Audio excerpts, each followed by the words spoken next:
Well, hello and welcome to Introduction to Priestessing. This is an introductory seminar for those of you who are joining Soul Shift 2020 to catch you up to speed on kind of the basics if you're new, to define some terms for you to help you understand the direction of the curriculum for 2020, and in particular, this whole concept of priestessing. What's a priestess? Is it the same today as it used to be throughout history? How do I define those terms? How do I describe this to my family? All of those questions. And then also some more basic things, and then a little bit more advanced stuff too. And so my hope with this session that I've prepared for you, I've spent the last couple of weeks designing it. My current Soul Shift students got to ask questions, so I'm going to make some space to go through your questions and answer those too. And my hope is, like I said, that the beginning folks who are like, this is all new to me, will feel really ready and prepared for Soul Shift at the end of our time together today, and excited, for what's ahead. And then my hope is that for those of you who are very seasoned and experienced and have been with me for 8.5 years, because some of you have, that you'll still find something in what I'm sharing with you that's engaging, that keeps you curious and keeps you expanding your intellectual and spiritual horizons. So I've got a little bit of something for everybody today. And so you don't really need anything for this session. My team's going to be taking notes, as they will be for all of your Soul Shift classes this year. And so I just want you to sit back, relax, listen, enjoy. And if you have additional questions after I'm done, there'll be plenty of time and space for you to ask those questions and for me to provide you additional insight and information too. So just enjoy. I'm going to begin by smudging and talk to you a little bit about smudging. And also what I'm going to do kind of out of the gate here is help you understand what today's session is going to be, what you can expect, and also what today's session is not going to be. This isn't class yet. So we're not going to get too specific, as they say, not too far down into the weeds, because that's what class is for. And we have a lot of class time together ahead of us this year. This is really to set the stage and help you understand the curriculum, like I said, in particular, of Pillars of Priestessing, the where, what, why, how of the work in that vein that we're going to be doing together this year, and get you ready.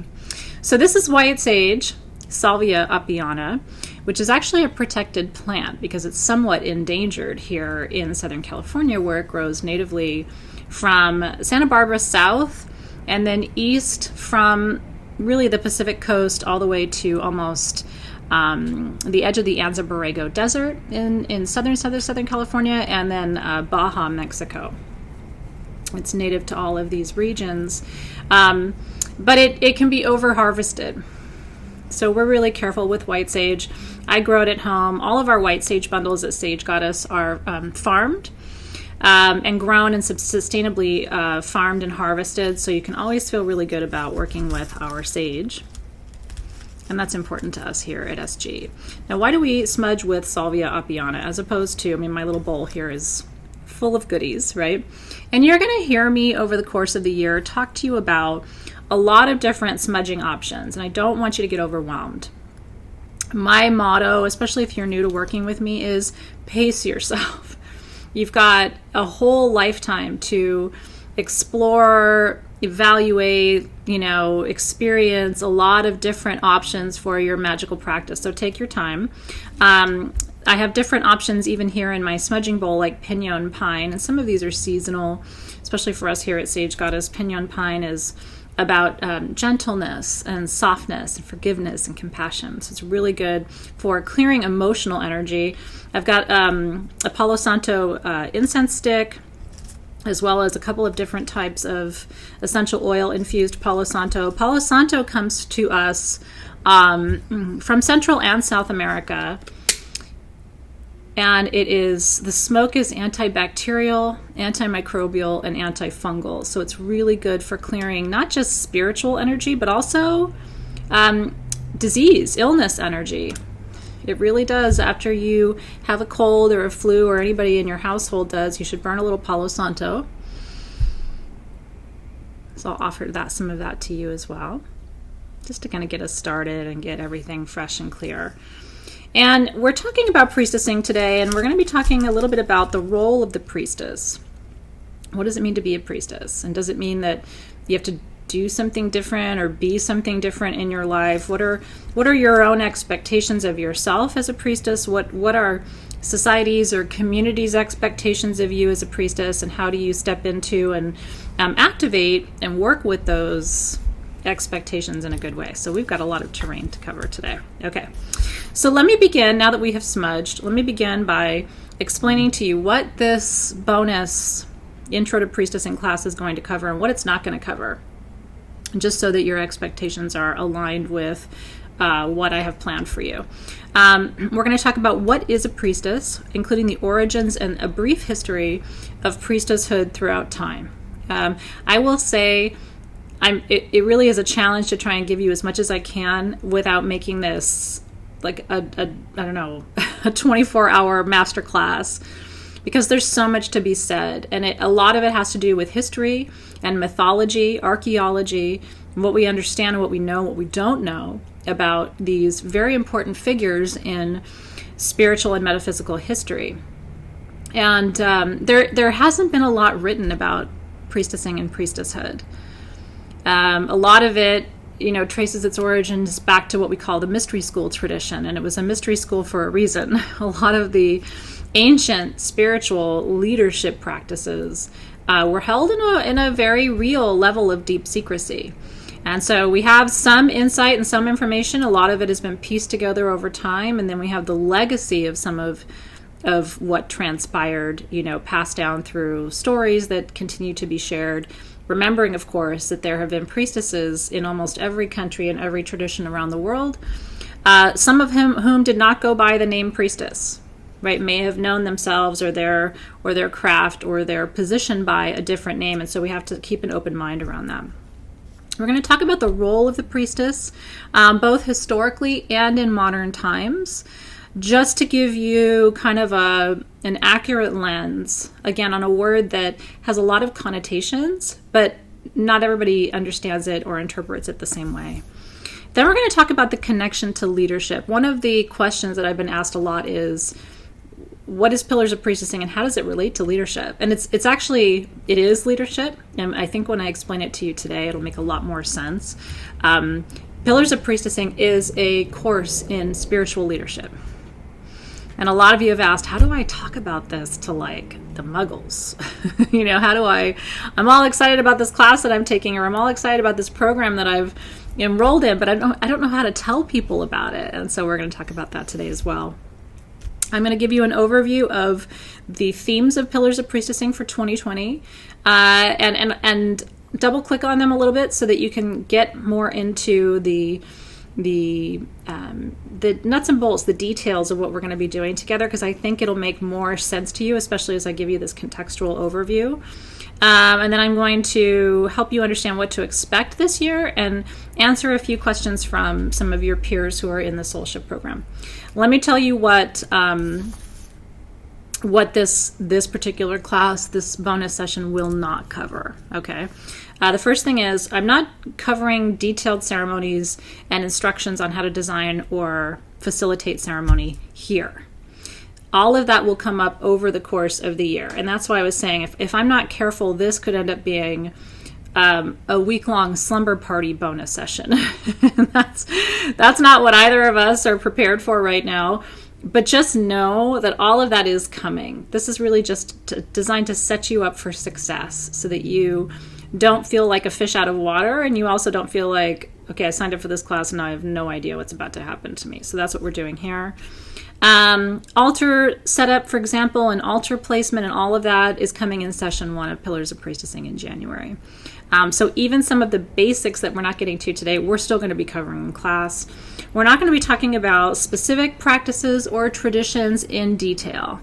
In other words, I might gloss over talking to you about goddess worship in ancient times and who was worshipped in Egypt versus in Greece and how priestesses aligned to those goddesses. But I'm not going to take that drill down and take that to the next level in this conversation, again, really so that we can stay focused and at a higher level, and also for time purposes.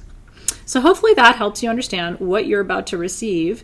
In my endless notes that I have here for you, I'm really excited to share a lot of good wisdom and insight for you. We're also going to talk about Wicca and paganism a little bit, because a lot of people, and you've probably experienced this too, a lot of people only understand the word priestess vis-a-vis the tarot, because they know there's a high priestess card in the major arcana of the tarot, or as a Wiccan title.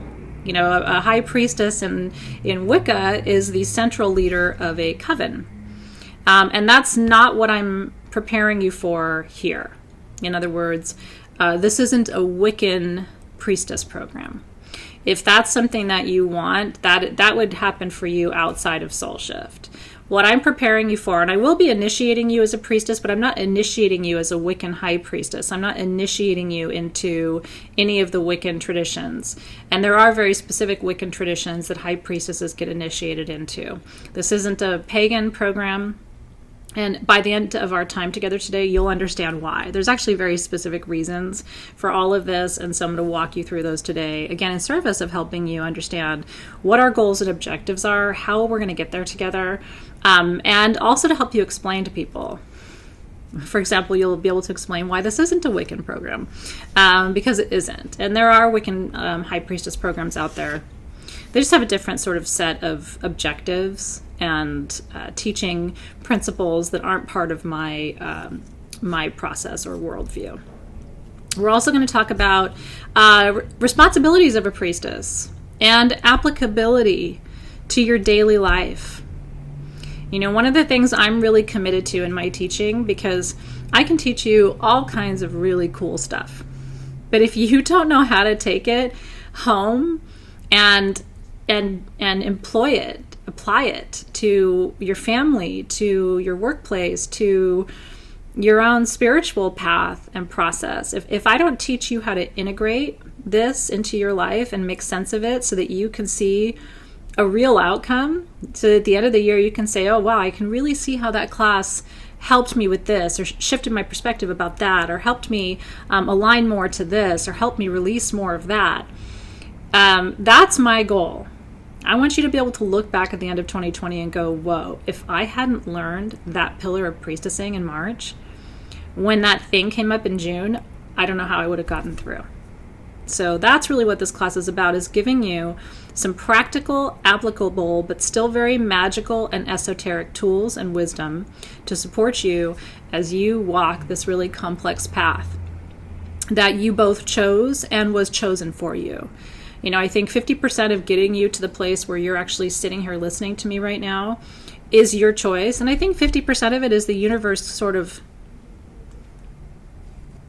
right, putting some guardrails around you to try and make sure that you have the insight and the training and the support that you need. So for all the different complex ways that you got here with me today, I'm grateful. And my goal is to live up to your needs and expectations in the year ahead. Okay. So let's start with really going back to the basics for a second. I want to define some terms for you, and then we'll dive into more about priestessing and leadership and some of the more complex topics. So I thought it would be helpful to even go over some things as simple as smudging. So we just smudged with herbs. We talked about that.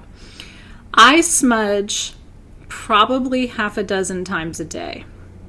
2 to 3 times a day at the office here, and 3 to 4 times a day at home. Once right when I get up in the morning, once usually in the middle of the day before I leave for the day, or if I'm at home. Usually I'm at home at least an hour or 2 in the morning, kind of getting ready, doing a little bit of writing, organizing my day, going through emails.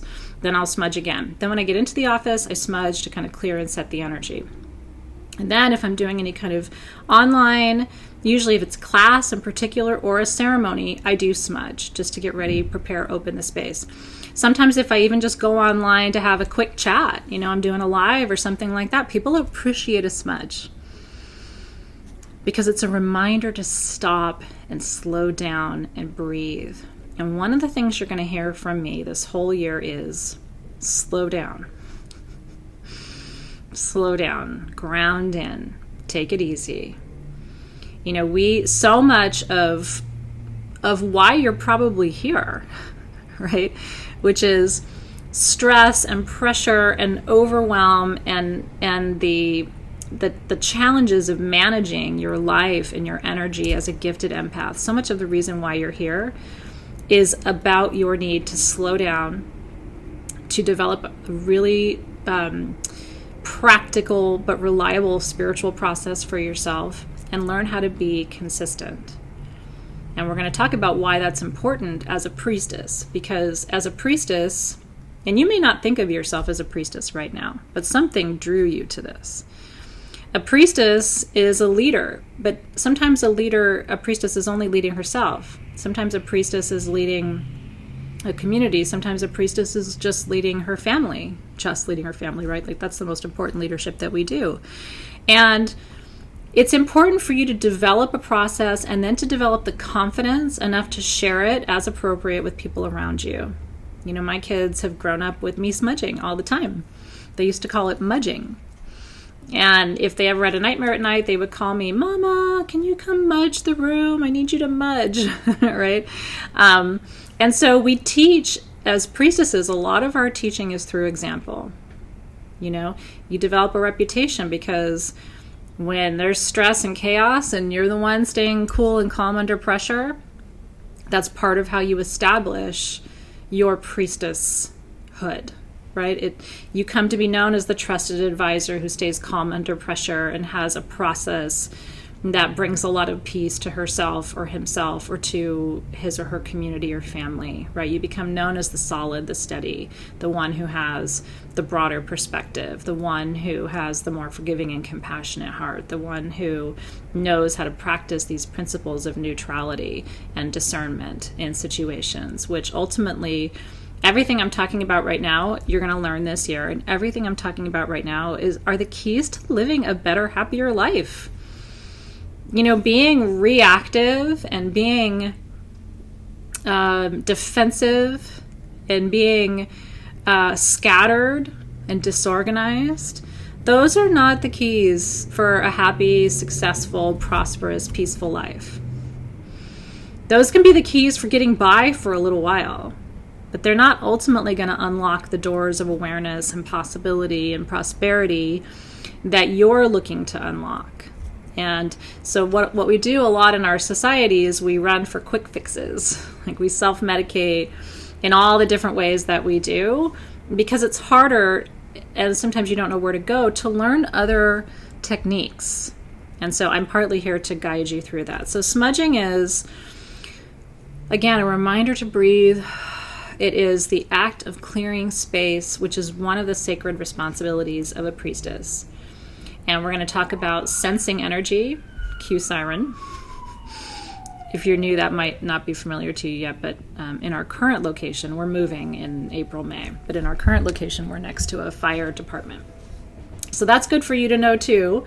There are a lot of sirens, and we always stop and pray and hold space for them when we hear the siren, and then I try to continue with my teaching for you. If we're doing a ceremony, or raising what some call a cone of power, raising energy for a particular purpose, then I will open a circle. And I want to talk about what a circle is just really quickly as a matter of basics and protocol. So energy is everywhere. Our entire universe is this vibrating ball of energy. I think you know that, right? I mean, that's not Athena saying that to you. That's physics, right? Everything vibrates. Everything is energy. Things vibrate at different speeds and they resonate to different frequencies, and you'll learn more about that this year, but everything is energy. When we want to do something with that energy, when we want to direct it toward a goal or an outcome, or at the full moon, we want to open that energy up and really celebrate fruition and expansion and achievement, or at the new moon, when we want to call our energies a little bit in tighter and envision in the darkness new ideas, new intentions, new possibilities. When we want to do something with energy, we want to create a container for it. And the reason that we want to create a container, there's actually two reasons to create a container for energy. One is when you accumulate energy, when you create a container, it becomes tighter. Okay, everything vibrates in a more compact and powerful way. And so that it's easier to harness energy when it's in a container. It's also easier to protect energy when it's in a container. So if I open a circle like this with my selenite wand, which you've seen me do 100,000 times, what I'm doing is I'm defining the parameters of the work that we're doing. And what I'm basically doing is I'm defining what's allowed in and what must stay out. And I use selenite to do that because selenite is pure white light. Selenite's named after the moon goddess Selene from Greek mythology. And it was even used to build the palace of King Minos in Crete, which is where my family comes from on my father's side. I'm Minoan. And that's relevant to what we're talking about today, by the way, because Minoa was a matriarchy with priestesses. So I come from a priestess lineage that dates back thousands of years and is one of the primary original matriarchal civilizations with priestesses that was intact and it thrived for a long time. And so circles, that's what circles are. And selenite is a really good stone to use to open a circle and hold a circle because selenite never needs to be cleared, but it clears everything around it. Sort of like black kyanite in that way, but black kyanite doesn't have that energy of pure white prismatic light that selenite does. It's refractive. And so light bounces off of selenite. And so when we open a circle, what we're saying to the universe is good energy in, unclear, neutral, negative energy out. And we create a container so that the energy gets stronger, it gets more powerful. I mean, imagine, here's another metaphor maybe for you. Imagine making a huge pot of soup. Right? The flavors will meld and intensify over time. But if you take a little container of that energy, a little Tupperware container, and put a lid on it and put it in the refrigerator, the flavor will intensify more in that little pot than it will in the big pot because there's more dispersion of flavors across a bigger quantity, right? So it's another thing too. It's sort of similar in that way to making a smaller batch but more intense flavors maybe than the broader batch of universal energy, the swimming pool of energy that we're always floating in. Okay. I didn't formally with intention open a circle, so I'm not going to close that circle with intention, but I will say that it's the same process, but you just go counterclockwise. So when you open a circle, you go clockwise. That's called sunwise. And when you close a circle, that's called moonwise, against the sun, toward the sun. In pagan traditions, it's known as deosil, which is toward the sun, or widdershins, which is away from the sun. And they're all the same concept of opening a circle clockwise, closing a circle counterclockwise. When you open a circle for ceremony, you must always close that circle. Okay? Because when we open a circle, what we're basically doing is also signaling to the universe. It's an invitation for energies to come forward. And when I open a circle, I call, and I'm sure you've heard me do this, I call to the guardians of the 4 directions, or sometimes the 7 directions. And there's no specific reason to call to 7 as opposed to 4. There are 7 really sort of planes of existence. Okay, there's a horizontal axis of energy and a vertical axis of energy. Okay, so when I open a circle, you've usually heard me call to the guardians of the east, and you go clockwise, guardians of the east, the south, the west, and the north. And then when you close the circle, when you release the circle, you go counterclockwise back. So you release the north, the west, the south, and then the east. Does that make sense? So that's the opening of the circle. You start by calling in the guardians of the eastern direction. And then when you release the circle, you end with the east. You start in the north and release counterclockwise. But that is the horizontal axis of energy, north, south, east, west. There's a vertical axis of energy also happening. Our universe is multi-dimensional, okay? And so on that vertical axis, you have, especially in the shamanic traditions, you have the upper realm, the middle realm, and the lower realm of energy. The upper realm is soul star chakra and above, so that includes all of the angelic realms, the star systems and star gateways, and the Akashic records and realms. And we'll talk more about this as we get into the year, but I want you to know why I call to different energies, what they represent, and kind of what the traditions are that they come from. So the upper realm is all that higher order higher dimensional frequencies too. The middle realm is called the Kaipacha in Karo shamanism, and that is the here and now moment. You and me and our community, the plants, the flowers, the trees, this planet, right? It's our waking conscious life. And so that's the middle realm, and that has its own guides and guardians. And then there's the lower realm, everything that's under our feet, which includes all the bone people, right? The bone kingdom, the mineral kingdom, underneath our feet, all the minds. It includes the ley lines and vortex points. And again, there are guides and guardians of those realms. And the lower realm in shamanism is the journey realm. You go into the lower realm, into the center of the earth, through the trees and through different portals to have those really deep, sacred, shamanic journey experiences. And so when we call to the 7 directions, east, south, west, north, upper realm, middle realm, lower realm, then we have to remember to release them in the opposite direction when we release our circle. So then we release the lower realm guardians, the middle realm guardians, the upper realm guardians, and then north, west, south, and east. Okay. I'll say this. The work that I do in my practice, when you are in Soul Shift, which includes Crystal Masters, Pillars of Priestessing, our journey work, and our crafting, I hold a constant circle for you. Our Facebook groups are tight containers. My classes are tight containers.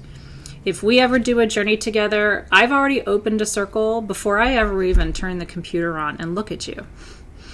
So one of the benefits of being in my online programs is it's sort of like always having a parent there. I don't mean that in a dysfunctional way, but I'm always leaving the light on for you. Okay.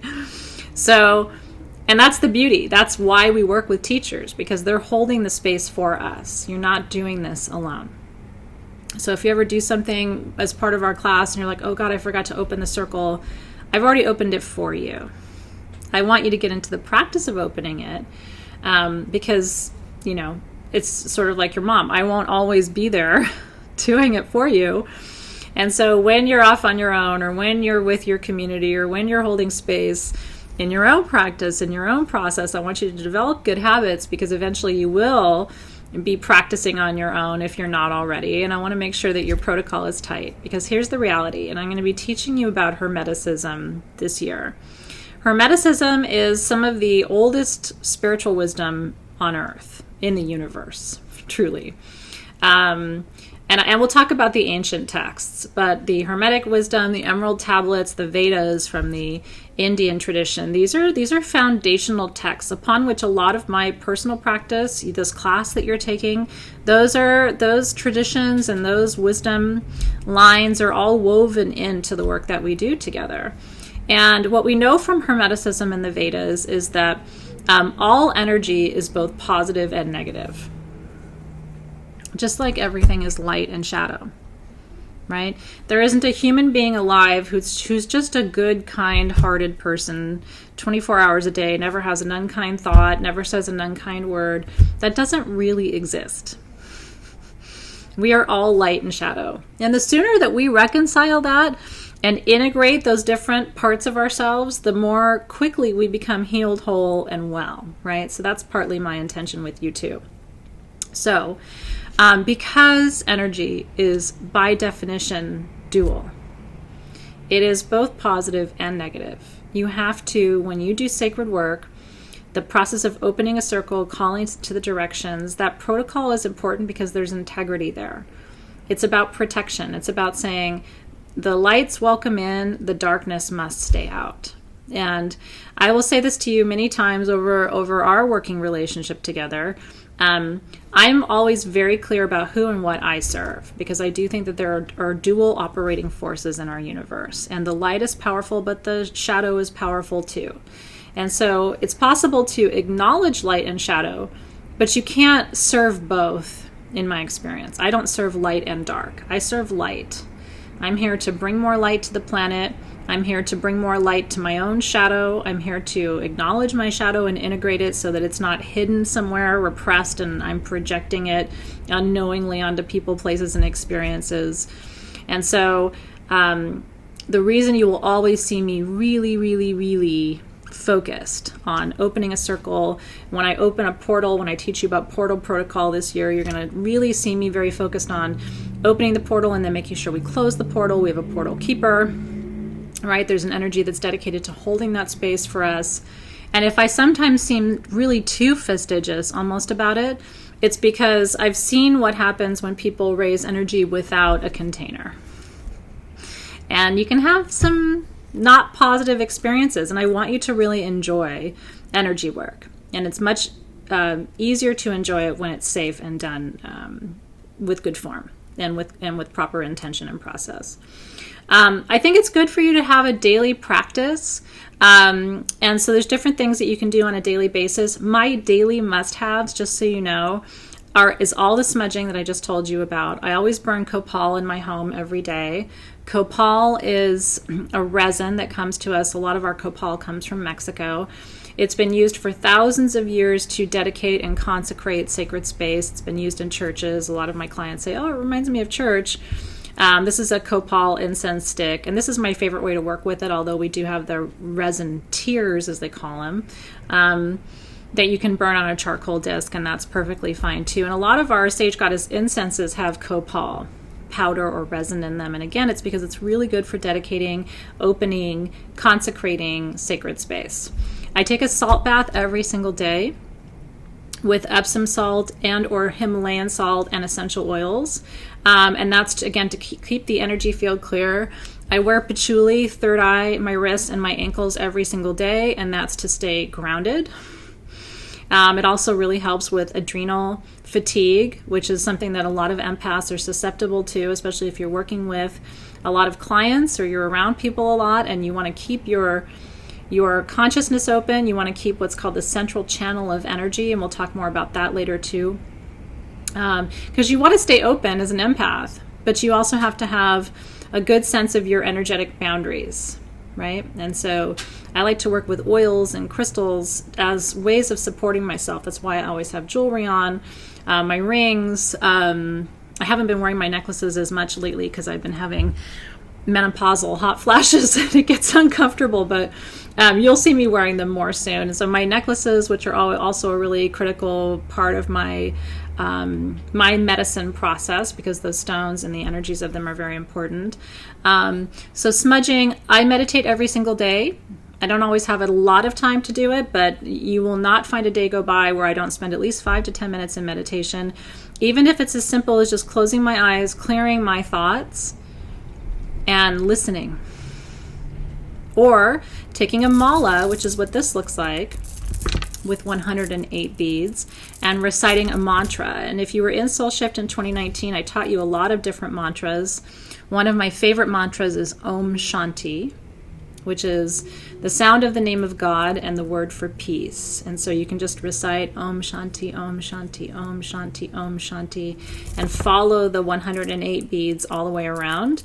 There's 108 beads in a mala, traditionally, by the way, because from the Vedas, which are those original Hindu texts, and the Vedas, by the way, are where yoga comes from, for example. So a lot of our modern spiritual practices that we enjoy today have their origins in those foundational texts. And what we know from the Vedas is that there's at least not just 7 chakras in the body, but 108 chakras in the body. And so when you take a mala like this, and you recite a mantra 108 times, you're literally filling every single one of those chakras or energy centers with the magic and the medicine and the beauty of whatever your mantra was. And so that's a really important part of my practice too. I pray every day, and I try to hold space for other people in those prayers, and that gives me, and usually that's at the end of the day. And then eating, and we'll talk about diet too.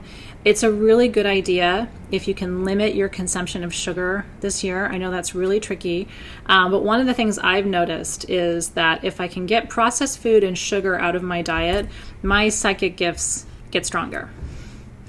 And we'll talk about why that is, and part of it is inflammation. Inflammation in the body isn't just bad for your physical health. It's not supportive of your mental, your emotional, and your spiritual health too. So we want to try and reduce inflammation in the body. I talk a lot about alkalizing the body, trying to lead my body toward a less acidic state. A lot of the food that we eat, the things that we drink are very acidic. A lot of caffeine, a lot of sugar, a lot of alcohol, and a lot of soda, and all of that is highly acidic. And so one of the quick, easy fixes that you can do is start to incorporate lemons into your diet. I drink the juice of at least one whole lemon a day in water, and you can do that cold or warm, but it's good to do before you have any food. So have a little bit of lemon juice in the morning with some water, maybe 10-15 minutes before you take your breakfast, or do it in the evening. It also will help you burn fat more effectively too. Let's see. I want to talk briefly too, as a way of sort of beginning our conversation here, about safe and sacred space. I definitely would consider Soul Shift and Crystal Masters Facebook groups, for example, to be both safe and sacred spaces, in the sense that these are groups and communities designed to be places where you can come and share and enjoy the company of others who have very similar interests to you, like-minded souls. And it being a safe space means that you don't have to worry about judgment. And I want you to also honor that too if you're new and coming in. One of the things that really impresses me about our communities is that we don't judge each other. I'm not going to judge you. I don't think you're going to judge me. And really, other people in the community, it's not a judgmental space. That doesn't mean sometimes that I or someone else in the space won't ask you about things or push you a little bit, press you a little bit. Because we are here to help each other learn and grow and develop. And so sometimes you might have somebody ask you, well, what do you mean by that? Or are you sure about that? Or is there a different way to think about that? That still means it's a safe and sacred space. It just means that sometimes I or someone else, in service of your learning or our learning, may ask you to clarify something or share more about your perspective on something. And I want to make sure that you see that is part of the process, because really, again, this is a classroom. But the foremost advice I want to give you is you can definitely come in, ask questions, ask for clarification, give guidance. Try not to give a lot of unsolicited advice. I will tell you that I really don't anymore. What I find is when people, especially sentient, empathic people, when they need guidance or need help, a lot of times they'll ask. I want to encourage you to learn in Soul Shift this year how to ask for what you need. But I also want to encourage you to take responsibility for the energy that you bring. So if you come into the group and you need something from the group, ask for what you need. I need to be seen today. Well, could you please hold the space? I've got this medical procedure and I'm nervous about it. But then the next time you come into the group, bring something to the group. Do you know what I mean? There needs to be energetic exchange. And so you're welcome to come and ask for things from the well, but sometimes come in with the intention just to give back to the well too. That's the secret to our success, I think, in our Sage Goddess private Facebook communities. Is there's this expectation of sacred exchange that you can both come there in need, but you can also come there in a spirit of generosity, simply with the intention and the desire to give something back. And I think the more that you do that and participate in sacred exchange, I think the more that you will actually enjoy the experience of being in the group, even, additionally, for your own self. Okay. So those are kind of the super high level basic things I wanted to go through with you today. Let me move those notes over here and dive back in. I hope you're enjoying everything so far. I hope it's all making sense to you, and I hope it's beneficial to hear kind of my 2 cents on these things, because I've been teaching classes on not exactly this, but similar subject matter for almost 9 years. And so I've kind of seen what works, and I've also seen where there are potential challenges and how to work through those challenges as a collective to get to the other side together. And so I want to share all that with you as well. Okay. Now, Pillars of Priestessing was a class that I originally taught about 5.5 years ago. And I was quite evolved already in my own practice. I think it was a really good class. I mean, in fact, a lot of my students have said still to this day, hopefully 2020 will blow it out of the water, but a lot of students still to this day say it was the best class I ever taught. The reason I'm coming back to it now is that I've been feeling the call to come back to it for a couple of years. I'm pretty different. I've been through my own metamorphosis over the last 5 years in a lot of different ways. A lot of it owed to newer teachers on the scene, especially 2 teachers in particular that I've been working with for the past 3 years or so, who've really been new mirrors to me and really pushed me in my own practice and my own evolution. So that's part of it. I have evolved some of the Pillars of Priestessing, so they're different. It's not the exact same content. Some of the concepts are similar, but where I'm taking them is different. How I'm integrating them is different. And then the application of them is more complex. So I wanted to prepare you for that. But when I say Pillars of Priestessing, what I want you to really hear is these are tenets of spiritual leadership. Pillars of Priestessing is a course in your own personal spiritual leadership. It's about helping you to understand who are you as a leader. And you may not think of yourself as a leader. A lot of people don't. Oh, who me? I'm not a leader. But you are. So you may not know this. My PhD is actually in educational leadership, and I was a professor of leadership and management at the University of San Diego for 8.5 years. And so leadership is both a passion for me, it's an area of expertise for me. I'm very fortunate. I taught leadership at the University of Southern California with Warren Bennis, who was an advisor to multiple U.S. presidents before he passed away. I got to meet many of those presidents who came as his guest when I was teaching with him. And so I have learned leadership, taught leadership alongside some of the best minds, and not just in spiritual leadership, but the best minds in leadership in the world. And so what I'm going to be sharing with you in POP this year, in Pillars of Priestessing, it's known as POP, what I'm going to be sharing with you are not just my best spiritual leadership tips, not just my best priestessing tips, but my best tips to live a fulfilling life. And not just for yourself, but to bring your family along for the ride, to bring your community along for the ride. Because here's the thing, you volunteered to come here now. You could have incarnated at any time across our vast and beautiful history as a planet and a species, but you chose to be here now. When I would argue that the planet's going through kind of an intense ascension process, right? We're going from A to B. We're engaging this new mindset, this new way of being, this expanded awareness. We're starting to, like, I used to have to convince people that there were different dimensions of reality. I don't have to convince people of that anymore. I used to have to convince people that there was duality in the universe and there was light and darkness. I don't have to convince people of that anymore. I used to have to convince people, oh, crystals are real. And they have a crystal structure and a crystal shape and they vibrate to different frequencies and they do different things. I don't have to convince people of that anymore. So you've come in as an empath and an artist and a healer and all the things that you are at a pretty interesting and complex time for our planet.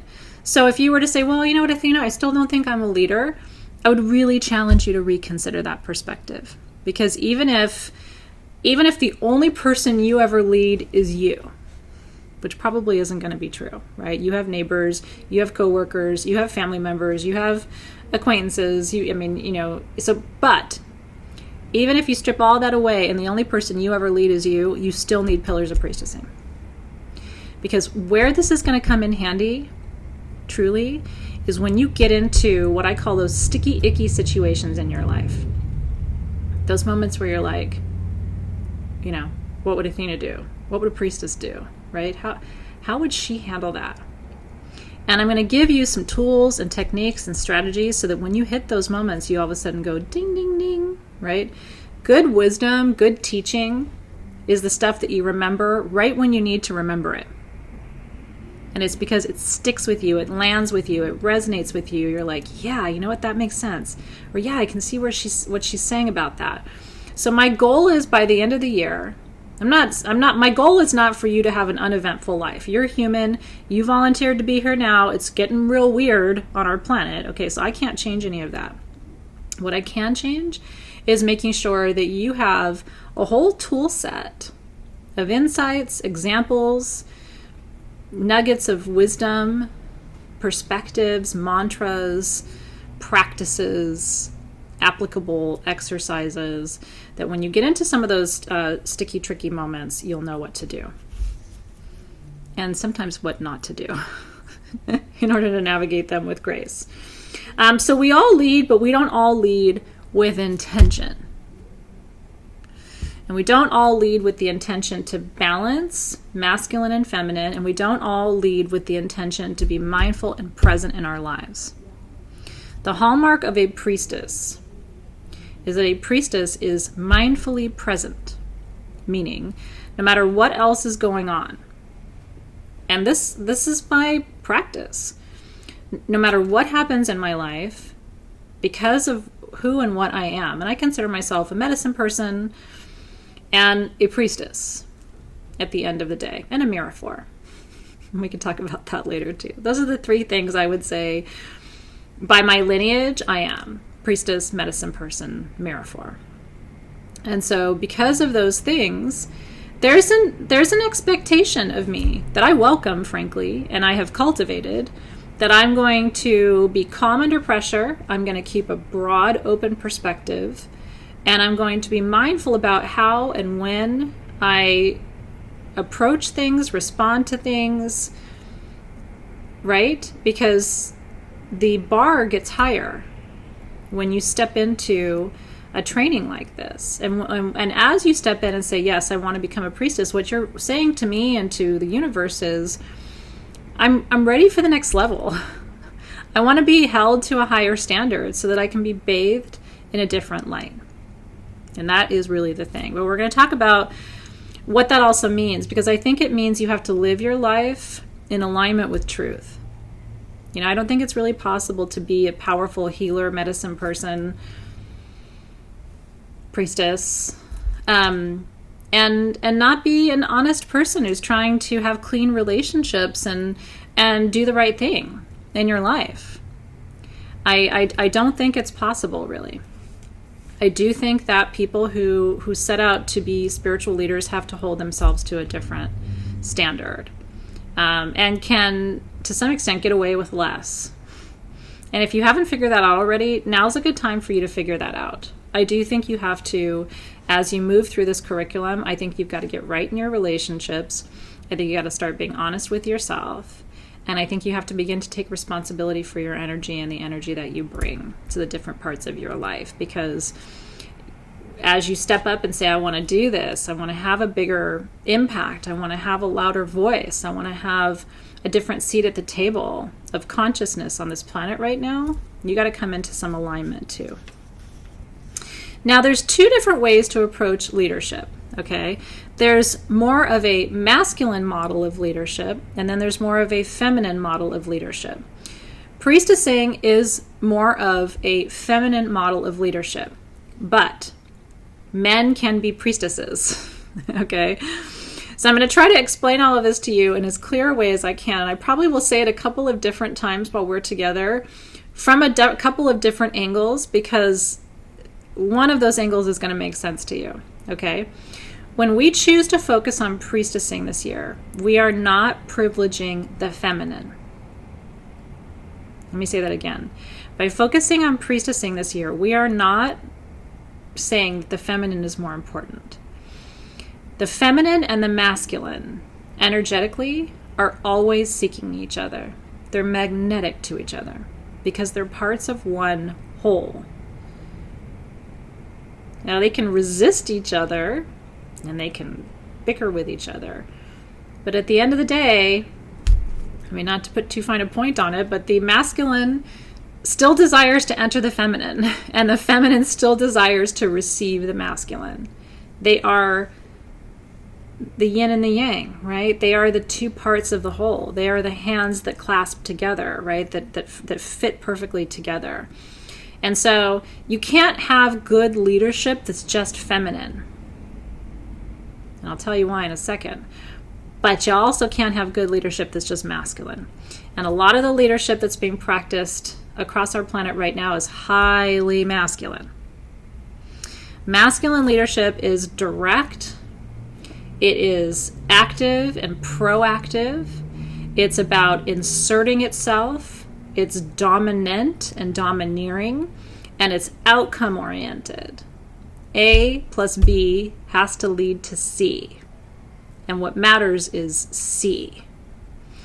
Feminine leadership is a different way of knowing. It's receptive. It's introspective. It isn't linear. It whines like a snake, feminine leadership. It says, well, but what about this perspective over here? And have you thought about this perspective over here? But if you look at it again from that perspective over there, and so feminine leadership is very circumspect. It looks all the way around a problem, right? Feminine leadership would say, there's always a way. There's yes, there's no, and then there's everything in between. Let's find another way. Let's find another option. Let's consider another possibility. Whereas masculine leadership says, no, A plus B has to equal C. So if A plus B doesn't equal C, then, right? So the masculine needs the feminine to soften it, to receive it, to create nuance around it, right? To hold space for possibility and emergence and presence. And then the feminine needs the masculine in leadership to execute, to take it to the finish line, to worry about C. Because feminine might go, well, let's talk about A. And is A actually really the right thing? And then when you combine A with B, could it get something other than C? And masculine leadership is like, but we need C. Do you know what I mean? So it's sort of like, it reminds me of my marriage, because Dave and I are so this together, right? I'm so feminine in my approach to things, and he's so masculine. But we also know how to do the opposite dance. And sometimes he brings me something in a very feminine way, and I will be like, but no, because we need this, and it has to get done by tomorrow. And so if we go this other way, it's too... Do you know what I mean? So really good leadership meets itself halfway. It allows things to wind and unwind, but it also has a trajectory and a defined goal. Now, my definition of leadership that I wanted to give to you, because I think it's important for you to know, especially given my background and my expertise, because I've listened to everybody really in the world who studies leadership talk about their definitions. Here's my definition of leadership. It is the capacity to positively influence others to move toward a mutually beneficial outcome, an MBO. If you're ever in corporate life, as I was, as a consultant, at the end of the year, I was evaluated on my MBOs, my mutually beneficial outcomes for me and my boss. Did I achieve them? Right? So, but leadership is the process of influencing people to get there. But I added the word positive, not meaning good, but positive meaning trying to look for the highest and best in each other, in our goals, in our process. That to me is the definition of leadership for a priestess. We want to find the highest and best pathway to mutually beneficial outcomes. And that's what we mean by the highest good, the collective good. I always say it's not the myest good. It's the highest good, right? And in your whole life, you should constantly be asking yourself, is that the highest good? Might not be the myest good, but is it the highest good? And then how do we find the highest and best pathway? Might not be the most direct pathway. And that's why I'm saying masculine leadership runs itself out sometimes and exhausts itself because it's running as hard and fast as it can toward an outcome that A, might not be mutually beneficial, and is not always uniquely concerned with the highest and best. Sometimes it's most concerned with the most efficient, which again may not be the highest and best direction to move in. Now I want to talk to you about some of the themes for 2020 in Pillars of Priestessing and how these themes relate to leadership and some of the things that I've been talking about with you for the last hour. So in January, we're diving right into this whole concept of setting space as well as holding space and thresholding. What I mean by setting space, one of a priestess's primary responsibilities is to not just facilitate ceremony. It is to design ceremony. It is to understand the space that you're going to be leading in and who else is going to be participating there, what their needs and interests are as you define some of these mutually beneficial outcomes, right? I mean, even in a ceremony, what is everybody looking for out of that ceremony? If you're going to design a full moon ceremony, how do you decide what a mutually beneficial outcome is? Well, you have to know who's going to be there, and you have to know what they might be interested in thinking about. You have to think about global consciousness, not just what's happening in your community, but also like other factors that might be influencing their psyches, okay?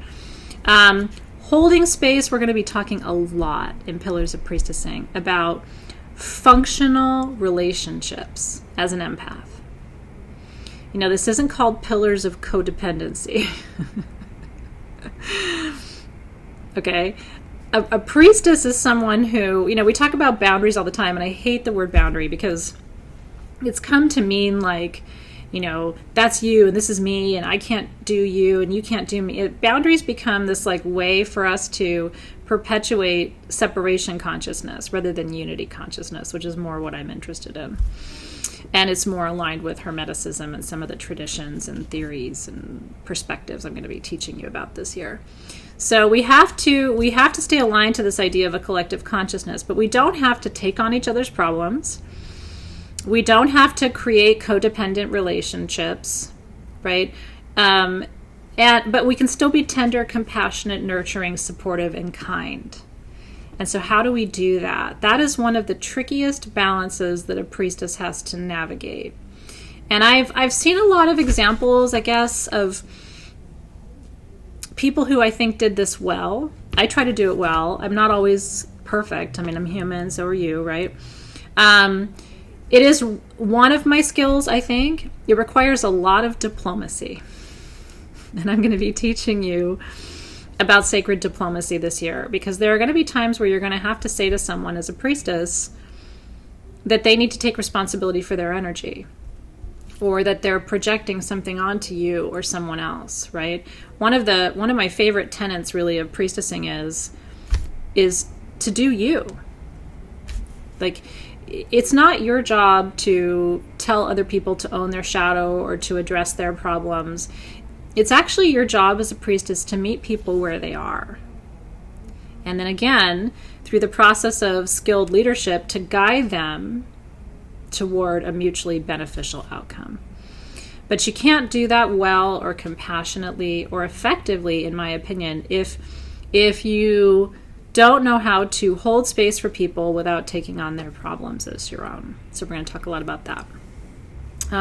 In session 1 in January, you're going to develop a priestessing, sort of an elemental archetype. Are you a fire priestess, an air priestess, an earth priestess, a water priestess? And that's going to be based largely on your primary astrological profile. And one of the things I want to tell you is it would be good for you to have a natal chart, astrological chart coming into Soul Shift. If you don't have one already, you just need your birth time, your location. The time has to be specific to the minute. If it isn't, it's okay. That only affects your rising sign for the most part. Okay, so if you're within an hour, you'll have a lot of your other information. Probably your moon sign will be accurate. Your sun sign will certainly be accurate. But your ascendant, your rising sign, is about where what's on the horizon at the time of your birth, and that is a moment-to-moment shift that can happen. But I would like you to come into class knowing your sun, moon, and your rising sign at a minimum. My favorite place to get a free chart, a free natal chart, is astro.com. You can also go to Cafe Astrology, which is pretty popular with my students, but I would definitely recommend that you have that with you. You don't have to know all the nuts and bolts of everything about all the placements in your chart. You're going to learn a lot with me this year.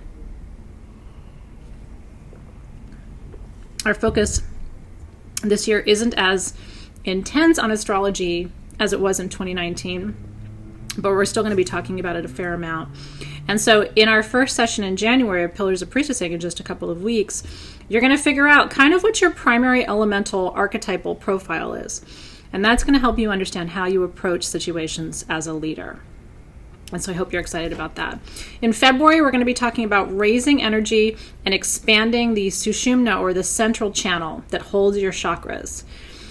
This is really the secret to it all.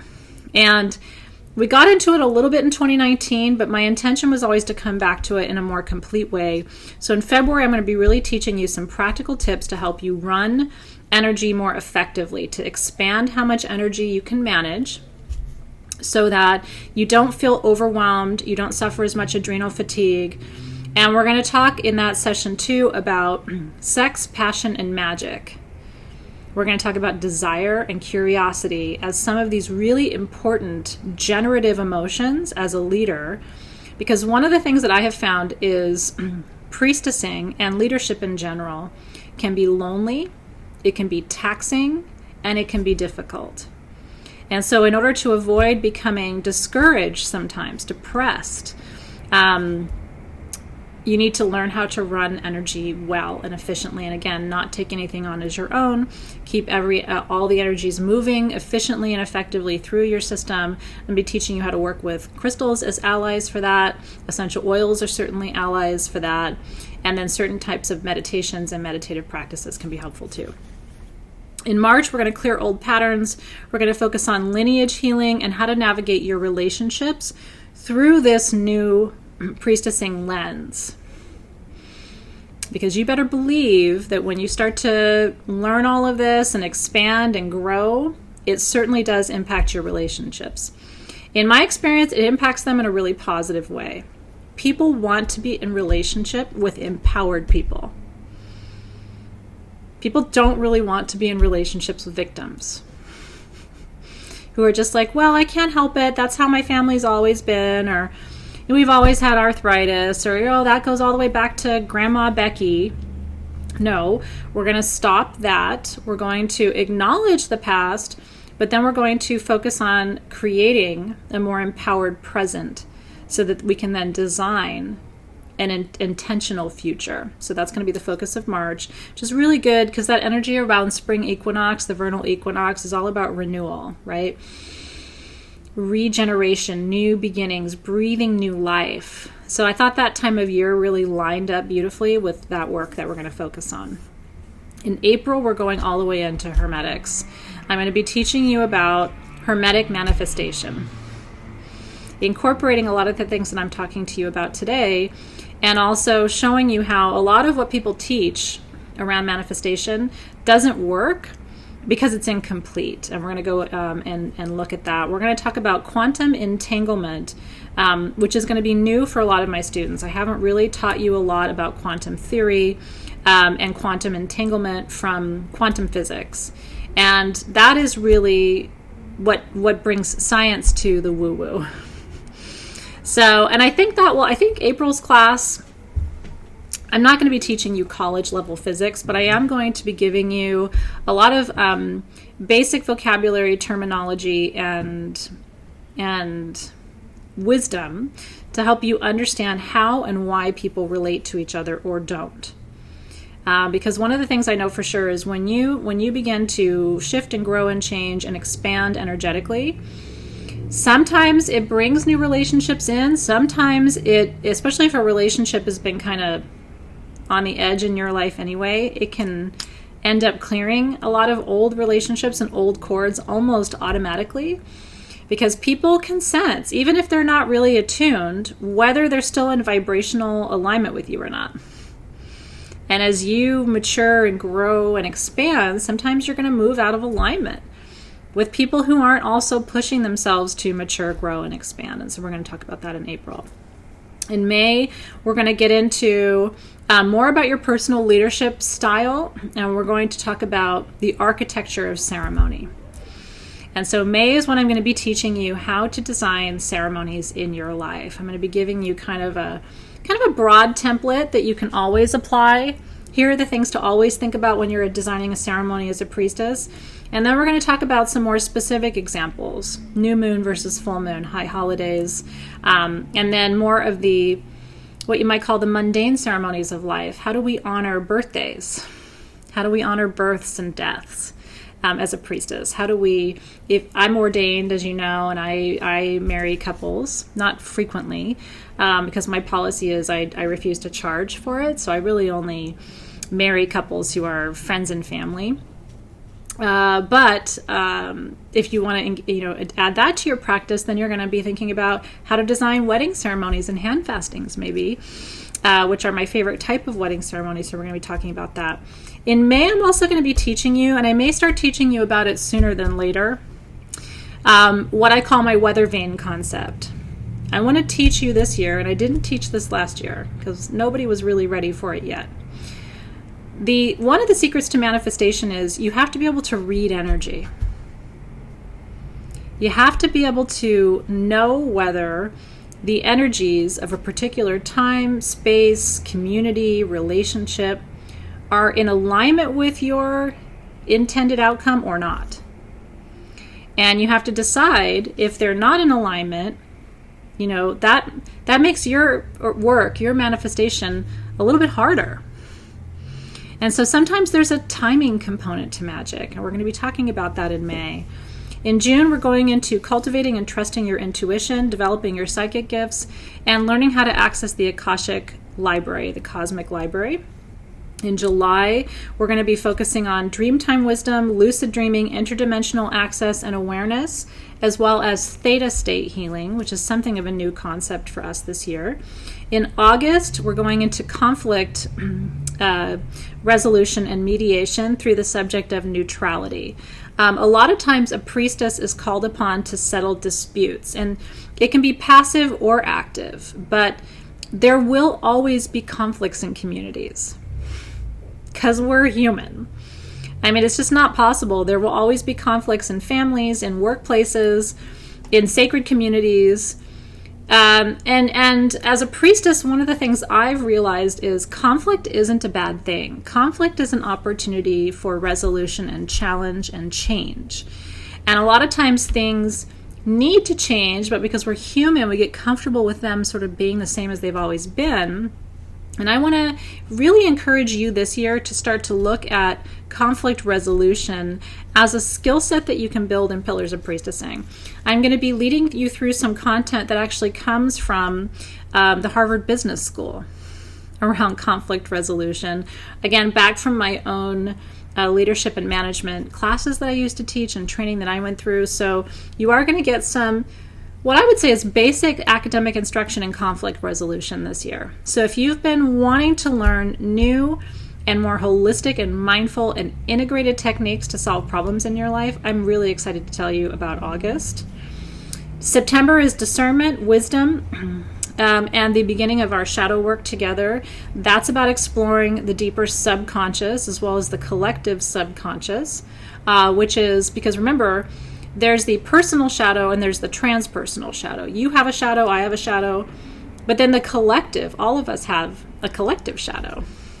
And so, again, that's one of the things that I think really differentiates a priestess from other kinds of archetypes and profiles, is that we are tasked as priestesses not just to worry about our own shadow or the shadow of other people in our community, but to also remember that there's a collective shadow, and that collective shadow has an impact on all of us. And if we're too busy looking at our own stuff or my stuff and your stuff, and we don't macro out a little bit, The priestess has to macro out because she has to understand all of the forces that are exerting themselves on a particular challenge or community or issue, right? She can't just look at her own stuff or one other person's stuff. She has to macro out and go, are there other factors at play here that I have to consider other than just me and her and him? Like, what else is going on? Where is society with this particular issue or challenge? Is this lineage stuff that we might be pulling up together? How much of this belongs to us and how much of this belongs to history? How much of this is coming, we have multiple timelines operating at all times. How much of this is in the future? And we're pulling it forward. And why? Maybe we should, leave what's in the past and leave what's in the future so that we can really understand what's ours today. Does that make sense? In October, we're going to talk about multiple sources of power. We're also going to talk about shadow emotions in particular this year, which separates this year from last year. And one of the things I want to talk about this year is anger. Anger to me is one of these subjects that empaths don't like to talk about, because a lot of empaths still adhere to this love, light, and rainbow unicorn thing where we don't talk about anger. We don't express anger, right? But anger is a natural emotion. And a lot of people are like, well, I don't want to get too angry because I don't want to just indulge my shadow. And so what they end up doing is repressing a lot of anger that many people believe, not just me, is actually what's behind autoimmune disease. Because we repress all this anger and then our body lashes out at itself. And so I'm going to give you some techniques and tips and suggestions to help you address your shadow emotions so that you're not repressing them. Because here's the thing, they don't go anywhere. You can stick that anger under your right armpit, and you can stick that resentment under your left armpit and stick your grief down your pants. But guess what? It's all going to come out at some point. And the question becomes, how is it going to come out? And who's it going to impact when it does? I'm drinking kombucha, by the way, if you're new. That's what I drink during class and ceremony. I drink about 16 to 32 ounces of kombucha a day. It's a raw food that I have found is really supportive of my health and my digestion. So in case you're curious about that. November, we're going to talk about keys and codes, holographic healing, karmic release, and what to do with stuck or stored energy. And then in December, we're going to talk about closing and sealing space, endings, death, transformation, and the planetary ascension process, as well as a return to unity consciousness. So that's a little preview of what is ahead of you in the year to come for Pillars of Priestessing. Now, still got so much to share with you. I hope that you're enjoying this little bonus, because it's important for all of us, I think, to have this under our belt before we begin. Now, let's talk about priestesses in history. Priestesses have gone by the name priestess, right, which is the feminine variation of priest, right? And priests and priestesses have always been thought to be a somehow ordained or initiated or chosen being who serves as a channel for, or a mouthpiece for, God. Okay? And different traditions, different countries, different origin stories and creation stories will track those connections to God differently. Okay? It doesn't mean that that doesn't mean that a priestess is a goddess in the sense that she's not superhuman. Like, I consider myself a priestess, but I am human. Do you know? Like, as human as you are anyway. So now I do feel that I have been called to do the work that I do. And the reason I can say that to you is, it's a calling when you resist it. And I resisted doing this for a really long time, until finally my spirit guides were just like, this is what's happening. So if you, and the universe kept coming around with me different ways to kind of do what I'm doing with you now. And I would be like, no, I'm not ready yet. Or, oh, I'm going to take one more class. Or, oh, no, I need to, and it's just like at some point it became clear I was ready. The time was right. And this is what I'm supposed to be doing. Today we don't really have priestesses, right? I mean, you could go on YouTube and say, well, we do have these 4 people who call themselves priestesses or whatever, but we don't really have, there aren't well-known priestesses out there in the world that like the collective goes to for ceremony, right? Not the way that there was in Egypt, for example, where everyone knew who the priestesses and priests were. They led the regular ceremonies, rituals, traditions for births, for deaths, for weddings and hand fastings, and for different rites of passage, for the moon and the all of the lunar phases, for the high and low holidays, esbats and sabbats and everything. Like there were times in history where everybody knew who the priestesses were. There are other names that I also consider sort of alternative words for priestess, and I'll give you some examples.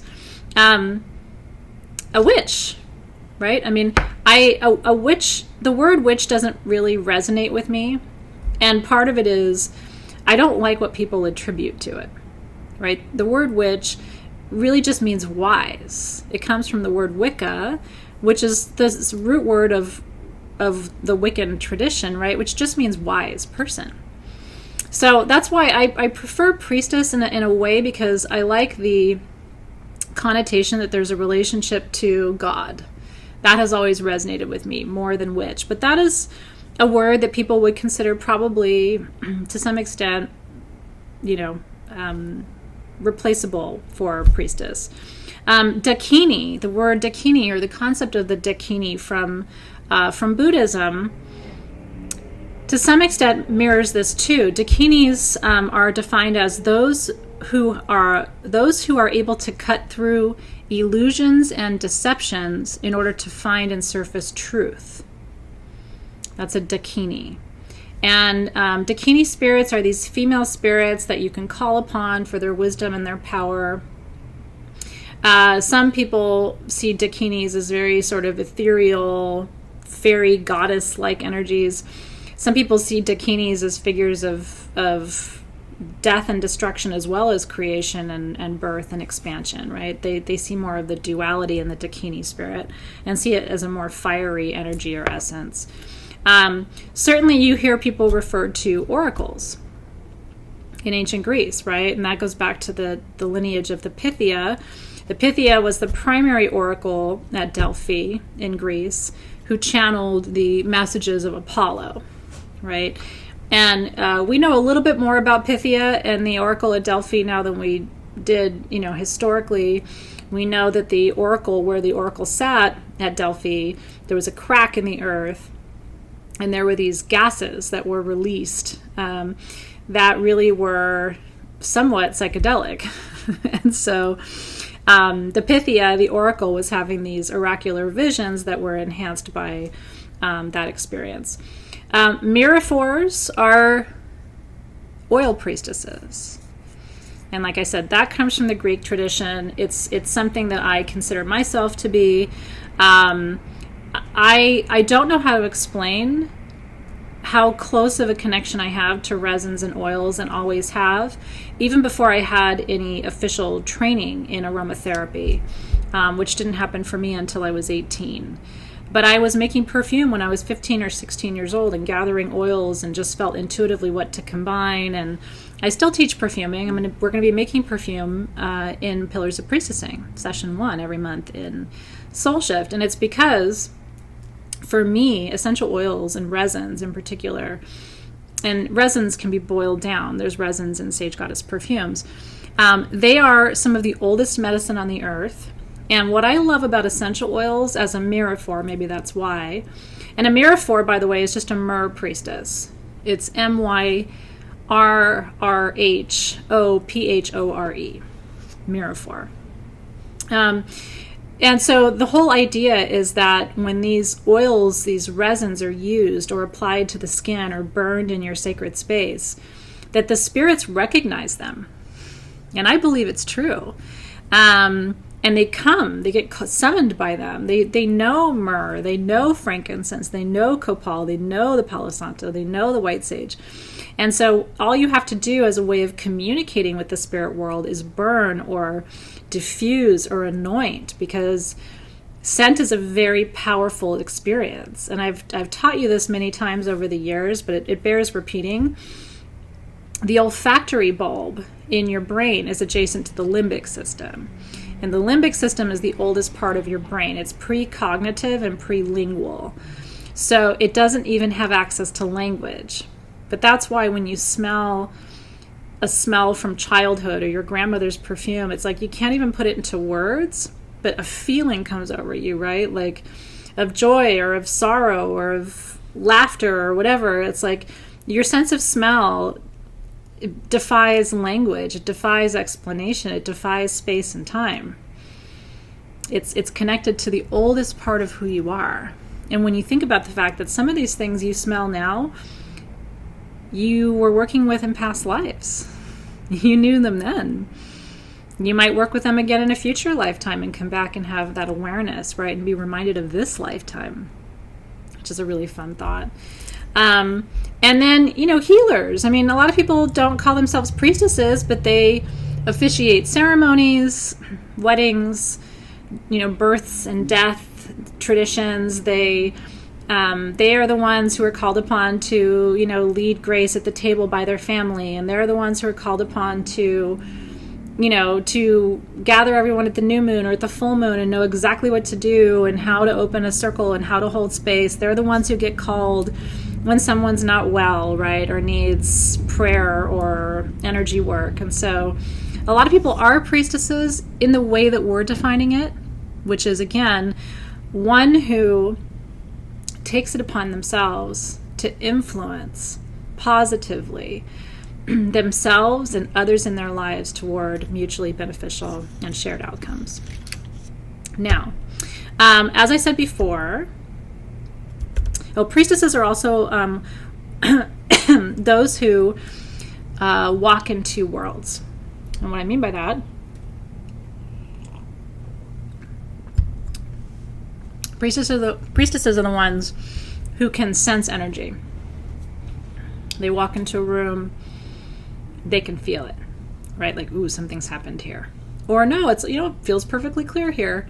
That's another hallmark of a priestess. Now, like I said, for me, priestessing is more about a way of knowing and being in the world than it is about having a female body. So I really want to underscore one more time. I know I already said it, but like I said, I think it bears repeating. Cue siren. I think men can be priestesses, initiated as priestesses. Remember that most of the men in your life have been women in past lives, may incarnate again as a woman in the future. You, as a woman, if you are female, may have had many past lives as a man. I certainly have. And so consciously, sometimes I forget which I am because I feel like both. And sometimes I'm very masculine. And sometimes I'm very feminine, right? I think we all sort of run the spectrum and the gamut. So, and like I said, the masculine and the feminine are always seeking each other. So anybody who really feels like they're separate, I would challenge them, because to me they're magnets. And if they are separated, they usually have to act consciously to separate themselves. Today's society is largely patriarchal, guys. And that's why you may have a hard time explaining to your neighbor Joe, and I'm trying to come up with a name of somebody who's not here, who might say, oh, you're taking a new class? What is that? Yeah, it's priestessing. It's what? And then if they do know what a priestess is, it's usually because they know there's a high priestess card in the tarot. Maybe they know that.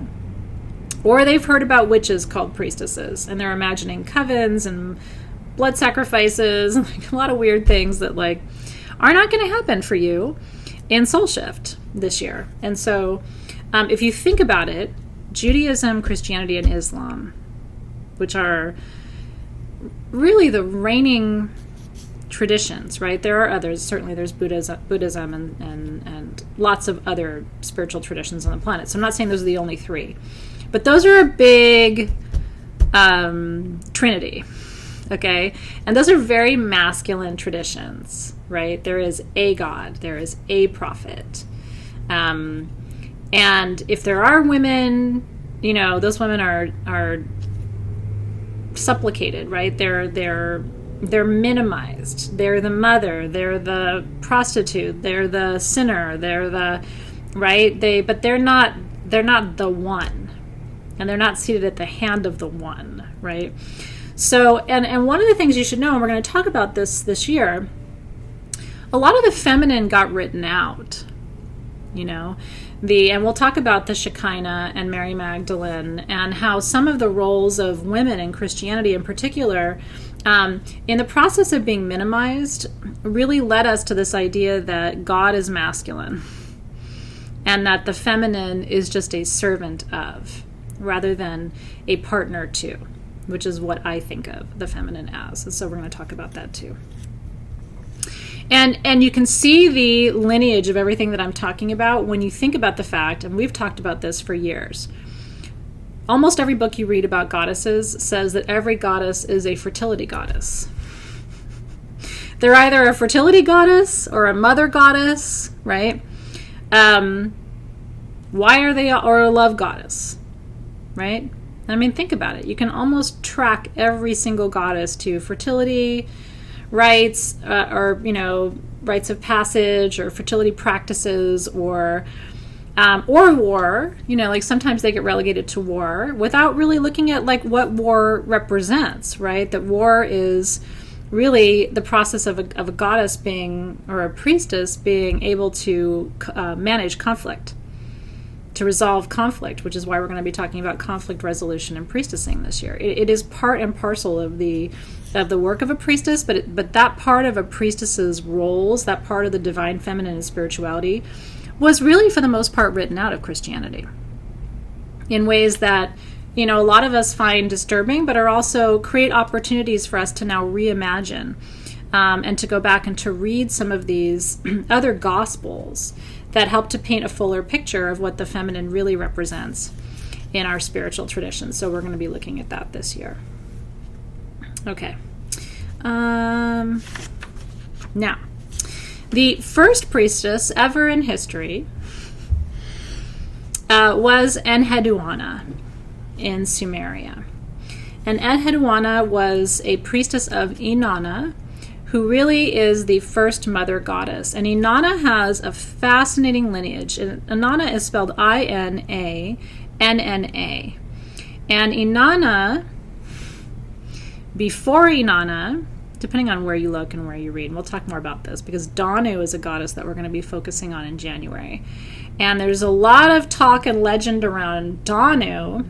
Are you hearing the similarity? Danu, Inanna, and then the Anunnaki, who are said to be the first colonizers of the planet Earth. And so I'm going to do my best for you when we talk about Danu in January to try and trace that lineage. It's tricky and complicated and adulterated. I mean, there's so many different inflections and stories. So technically, my tracking of it goes the Anunnaki to either to Danu or Inanna, which then became Ishtar. So the Sumerians called Inanna, the first goddess, Inanna. She became, when the Sumerians, that civilization fell, and then the Akkadians and the Assyrians took over, Inanna became Ishtar. And then when the Phoenicians adopted her, she became Astarte.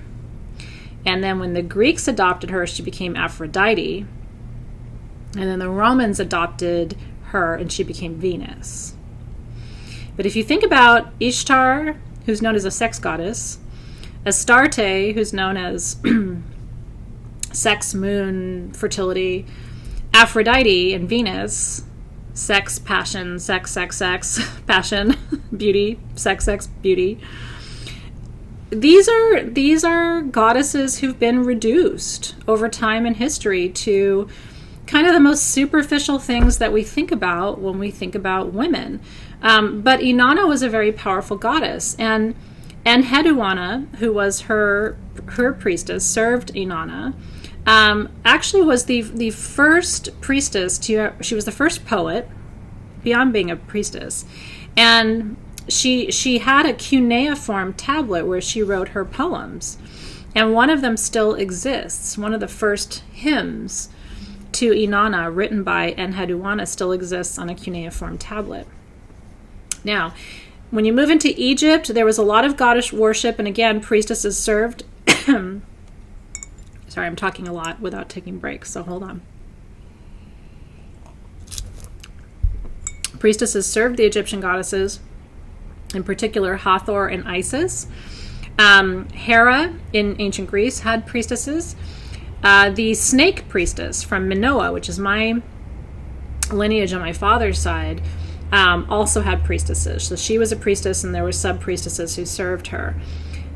In their role as serving the goddesses, they were considered, all of these priestesses were considered ambassadors of creation and union energies.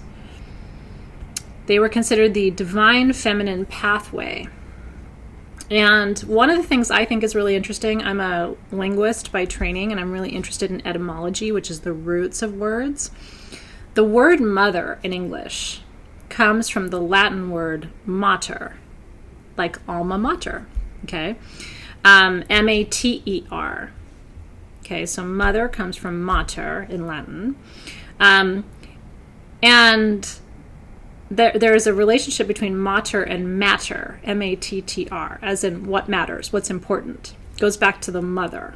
Okay, so one of my favorite sayings is that what a priestess does is she summons the masculine back to what matters, to the mater, to the mother, to Inanna, and not just to woman as vessel with a uterus that's able to give birth. I mean about back to the mother, back to primal love and connection and nurturing, and recognizing that there isn't a creature, person, system on this planet that doesn't thrive with love. We all come from what matters. We all come from the mater, right? The matter. And we would not be here without what matters. And so when we get to a place in civilization or society, and I really do think, I'm not patting myself on the back, but I do think that this class is really well timed, because we have slipped away a little bit from what matters. And we need to bring that softness, that tenderness, that compassion, that intuitive way of knowing and connecting back to our institutions, relationships, and families. We can't, and I was even thinking about this today, like, we need to even work on, how much internet and, electronics and everything, we're constantly distracted from what we actually want, need, and desire. And to me, that's one of the foremost challenges of our time. We think we're busier than ever. We think that, oh, I don't need that, or I don't need this. And our relationships have become less tactile. We don't hug and kiss each other as much. We don't see each other as much. We don't write letters. Everything is electronic. Everything is instantaneous. And I always say this, like, I stop and think about the fact, like, if I don't hug my children every day, there may be some days where nobody hugs them. And we need to hug and touch and connect and be soft with each other and sometimes be quiet with each other and just exchange eye contact. And this is all priestessing. That's my point to you. That's what I'm saying. You can say, well, I'm not a leader. Really?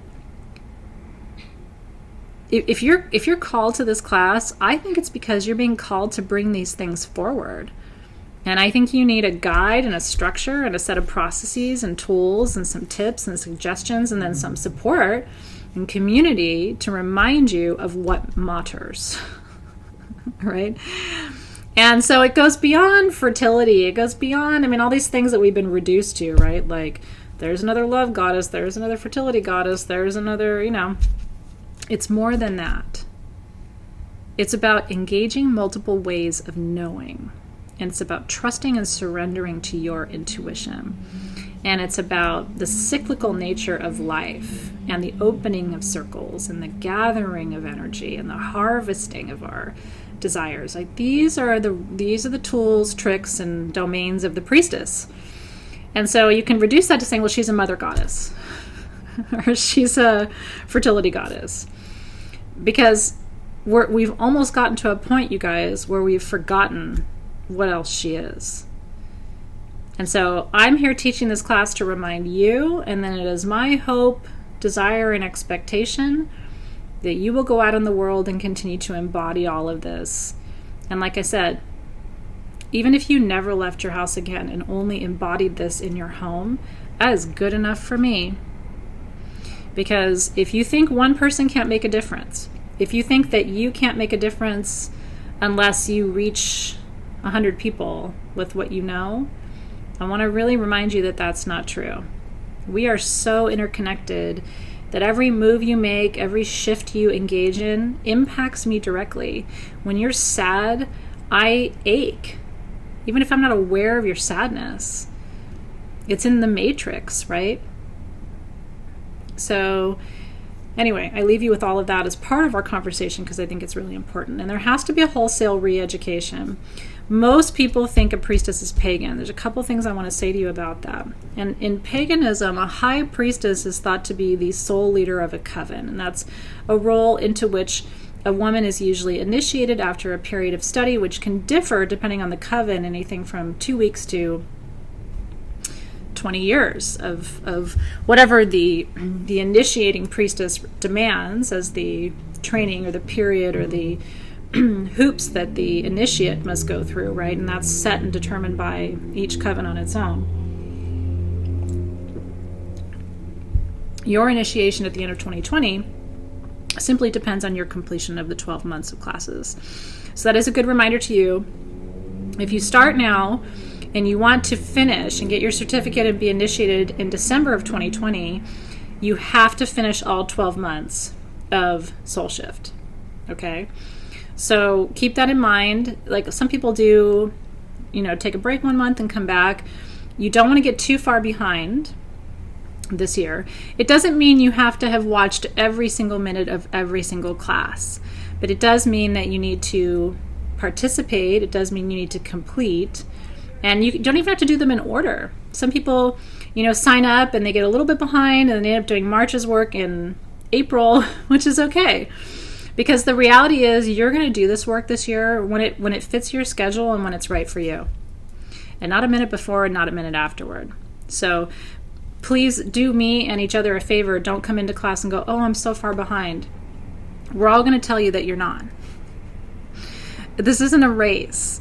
And you don't get extra points because you were there at every class live or you finished every class's content in the month that it was being taught in. Maybe you weren't ready for it yet, right? Some people, may decide to join in March and that's when they see this, but they weren't ready for it in January, right? So again, it goes back to my point of do you focus on what you need. And your only requirement for initiation in December is to have completed the 12 months, but you don't have to do it in lockstep with everybody else. In tarot, the high priestess really is a representation of the female face of God, the Shekinah, right? What you might consider God's female counterpart. Where I celebrate paganism is that I do think paganism has made space for the feminine in its leadership structure, right, as high priestesses, in its creation story and narrative where the male and the female, the masculine and the feminine are really seen as united partners. However, priestessing predates paganism by a long time, okay? The word pagan, Pagan, was first used in the 4th century in Rome by Christians to describe the polytheists, the people who were running around praying to multiple gods. They were like, oh, those are pagans. The Christians called them pagans. Pagans have since co-opted, right, taken that word back and sort of redefined it on their own terms. But that's why I always say I believe my first mortal lifetime on this planet was Sumerian. And so it's very hard for me when people say, "Oh, are you pagan?" and I say no, and then they'll say something like, "Well, are you against paganism?" And I always say, "No, I'm just too old for it." And there's nothing wrong with pagan practice. It doesn't resonate with me fully because I still privilege a male god, and that's based on my own how I was raised. I was born into and raised in a very Christian household, and so I see priestesses as powerful and goddesses as these really important archetypes, but I still consider myself to be a monotheist in that sense, right? So I don't pray to both a god and a Shekinah, for example. Now, cue siren. This is where my own process gets complex and where I have to invite you to stay curious and stay open about your beliefs too. I believe that there is that one source energy, but I happen to believe that God is a duality. I don't think of God as a man, if that makes sense. I think of God as a force of creation that created male and female. And so, by definition for me, God is both. God is all. And so, but that doesn't align necessarily with a pagan cosmology, which is why, where they really do see a male God and a female God and having to acknowledge sort of physical halves, where I see it as one totality of the energy, if that makes sense. So this is not a pagan class, but that doesn't mean that you can't be pagan here. And a lot of you know that actually most of what I know about priestessing, in my early introduction to priestessing, I was in a Wiccan high priestess program. And really it was my belief in a monotheistic approach as opposed to a polytheistic approach that made it difficult for me to adhere to the pagan path per se. But if that is the path that you I just want you to know you'll never be judged by me or anybody else who's here, because my mantra in life is never, never, never. And I don't say never very often. I don't like to deal in extremes, right? Because what I found in my life, I'm only 46. I mean, that might be old to you, that might be young to you, but I still feel young. What I have found is anytime I participate in extremes, never do that, always do that, I rarely am able to hold to that. Life is gray. It's not black and white, right? Like there's nuance and subtlety in our universe. And so if I say, well, I'm never going to do that again, invariably I probably will. So I try to be true to my word. But the one thing I never, never, never do, if I do it, it is an accident, truly, and not mindful, is I never judge anybody else's relationship to their source. Because what I've learned is we know our source, our creator, by very different names.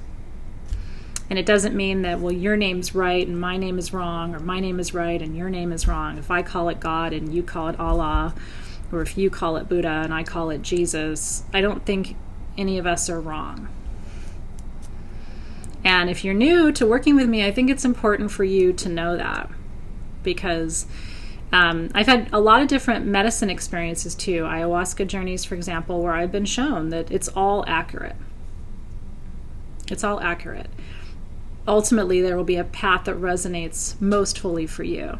And what I think is the best way to lead your spiritual life and development is to go with the path that resonates most accurately for you, that feels like a full body yes. And if you start to go, well, I don't know, this part of it or that part of it, I think anybody who tells you have to believe this or else isn't being as reflective and mindful and accurate. as they need to be. Hopefully that doesn't sound like a judgment. But it would be really hard for me to say, no, you have to believe this or else. Because that would presume that I know everything, and I don't. I mean, the reality is I have a lot of good ideas about a lot of things, and I've seen some stuff. Been around the block a few times. And I've seen things in other dimensional states of being, too. So I've had a broad set of perspectives and experiences. I still feel like I'm learning. I really, really do. And so sometimes, so that's why I always say, I reserve the right to change my mind. I reserve the right for you to change your mind. Because you might learn something this year where you go, you know what? Now that changed my perspective. That changed my practice, and that's a beautiful thing. If you're all done, if you've figured this whole thing out and you're good, why are you still here? And why are you taking classes? You should be teaching classes. I teach classes, but I still take classes. And that's because I don't think I'm done. And I study with at least 2 people at once all the time. Sometimes I switch around, or I'll have a teacher who's going to be, like I have one teacher who's going to be traveling next year. But I constantly am trying to absorb different perspectives because I'm still learning. 30-ish years into this metaphysical journey, I'm still learning. So let's talk about how to talk to muggles about priestessing. Not a fun subject to explore. So let's talk about things that you might share with friends and family in your life who are not engaged in the work that you're engaged in, but you still want to talk to them about it. Number one thing I would say is the path of a priestess is a path of service. And so when you learn about priestessing, you learn how to serve others, how to serve your community, how to serve your family. It really is a form of servant leadership. And the idea of servant leadership is that we are here to help each other. That a good leader doesn't advance only his or her agenda or his or her needs or his or her desires. That a good leader, again, doesn't ask what's the highest good. They ask what's the highest good. And they commit to serving that highest good, even if it means they have to put their own best interests or needs aside from time to time. And that's where this becomes a really important ethical journey too, because you have to stop and say, you really might want this thing or this outcome or this, but if it doesn't serve your community, it may not be the right thing. So that's priestessing. Priestesses have a goal to infuse history and meaning into the mundane aspects of life. It's the prayer before dinner, before your meal. It's the blessing of the food as you cook it. It's the blessing of your tea in the morning. It's the time that you take to smudge your home, to clear the energy. It's being mindful of what direction your bed faces in the morning so that you wake up and turn to the east and say thank you for that sunrise.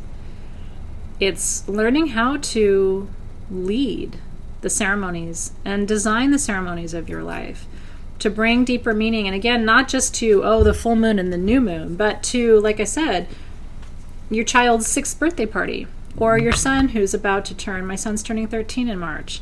And I want to do a really beautiful rite of passage ceremony for him. Right? He's becoming a man. In other cultures and other times, he would have been preparing to leave me and go to war.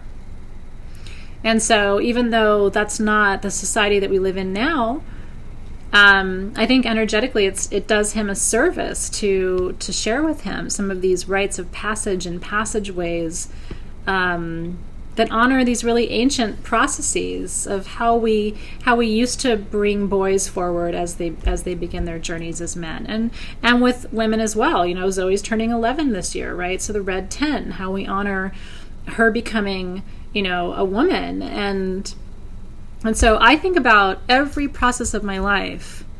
I'm the one who leads Christmas dinner and Thanksgiving dinner and Hanukkah in my home and Yule for my family, right? And I have to think about not only how am I designing ceremony for my community, you guys, but then when I go home, what am I offering to my children, my husband? and our extended family. So being a priestess means you start to see life as the ceremony. And that you're here to facilitate and to activate and to highlight and display the beauty of life for those you're living life with. And that's a really beautiful high honor, right? It's a beautiful high honor. A priestess creates space for people to come as they are. Your job as a priestess is not to fix people, convince people, change people. Life will do that. There's a meme I post a couple times a year with intention on Facebook, and it says, "I did not come to teach you. I came to love you, and love will teach you." I did not come to teach you. I came to love you, and love will teach you, right? A priestess helps people understand and translate the essence of their experiences so that they find deeper significance. What does this mean? How should I interpret it? I had this dream. I met this person and I'm having these past life memories, right? You become the translator to help people understand and explore and enjoy the deeper significance of their life, right? The deeper mystery. We're all swimming in this great mystery together, and it's beautiful and it's magical, and it's exciting to figure out how to decode some of these mysteries for yourself and for others too. So here are some of the, from my perspective, really critical practices and some sort of codes of behavior, if you will, for priestesses. And I'm going to leave you with this. Hard to believe we've been together for 2 hours. If you're still with me, congratulations on hanging in. If you're new to working with me, you will come to see that I can talk about anything for a very long time. That's the professor in me. But I have tried to be as concise and clear in this session as I could, and I certainly hope it's been helpful. And by the way, I really welcome your feedback. If you liked it, I want to know. If there's anything you didn't like, I want to know. I always, because again, my job is to be here of service to you and to really make sure that you have what you need. And I'm a teacher first. So when you need something, ask for what you need. The first thing I want to say to you, and this is a really important thing, so listen to me on this. I always do that with my kids, no, really listen. This is really important. There's a difference between empathy and codependence.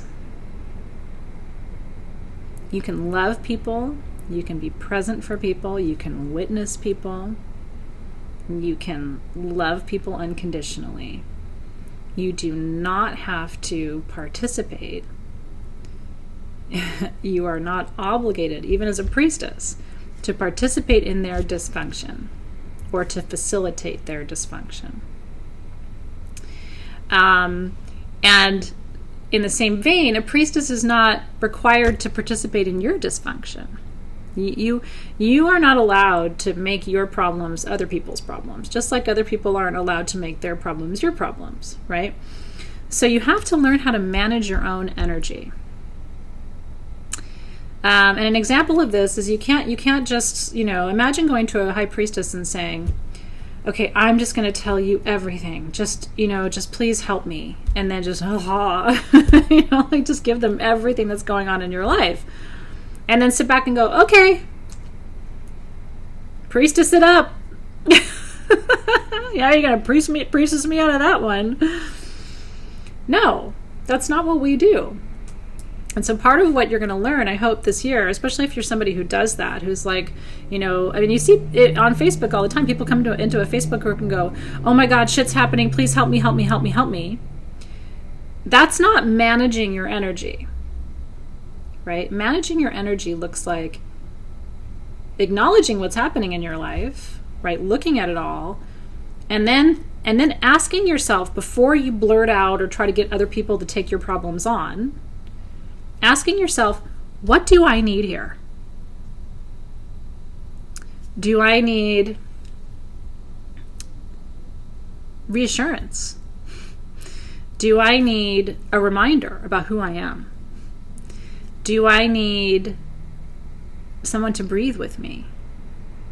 Maybe I need a ceremony to release some of this. Do I need to meditate? Do I need to smudge? Do I need to do some expressive journaling or writing? Just get my feelings out on paper and rip it up or burn it, right?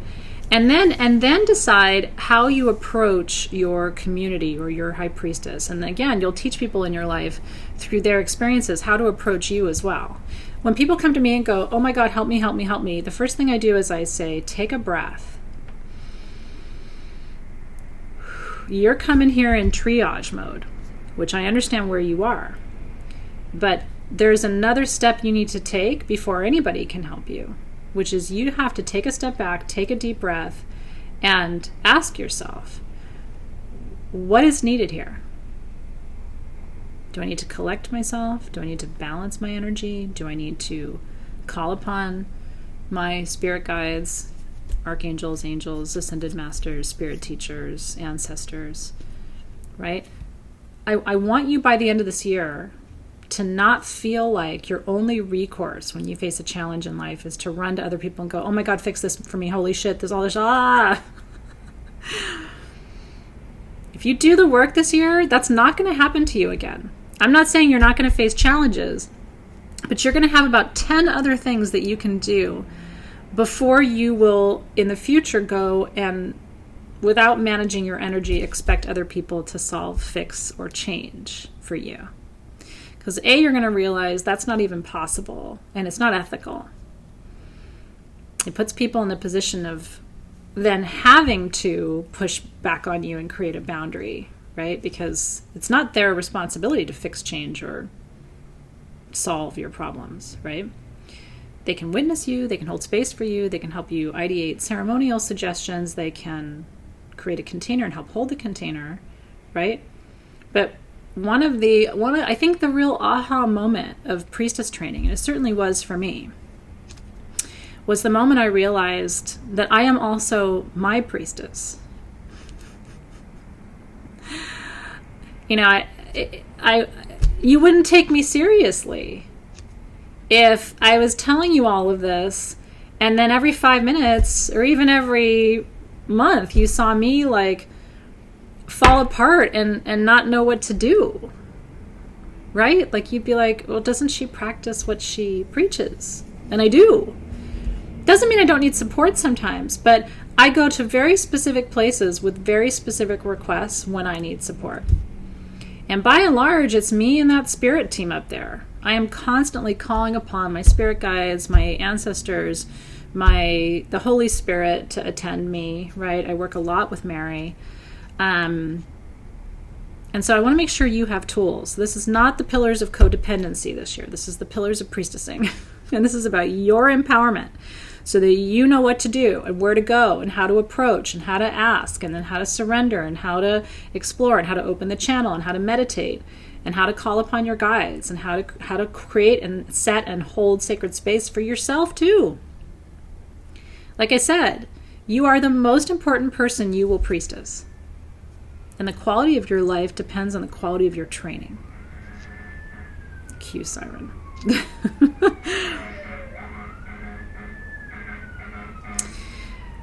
The next thing I want to share with you, responsibility and integrity. They agree. Magic requires alignment with the truth. Which means, and I said this to you before, it's another one of my mantras.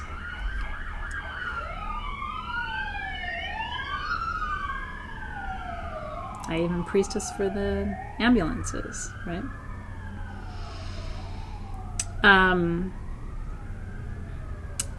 You can't be a powerful priestess, healer, right? Medicine person and not live in integrity with relationships that are a mess and the truth not being told. And in my experience, you gotta live with some integrity to do this work. And, I've had friends of mine say, well, it's not fair. Why are we held to the standard and the rest of the world isn't held to the standard? And it's like, you chose this path.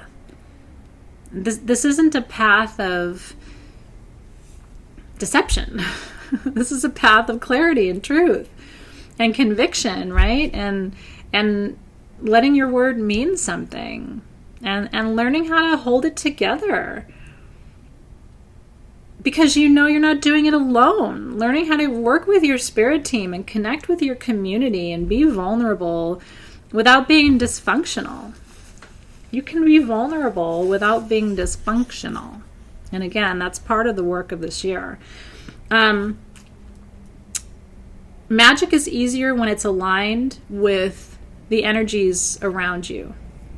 In other words, sometimes the energies around you aren't supportive of your intentions. And one of the things I really want to teach you this year, to the extent that I can teach it to you, is how to read energy.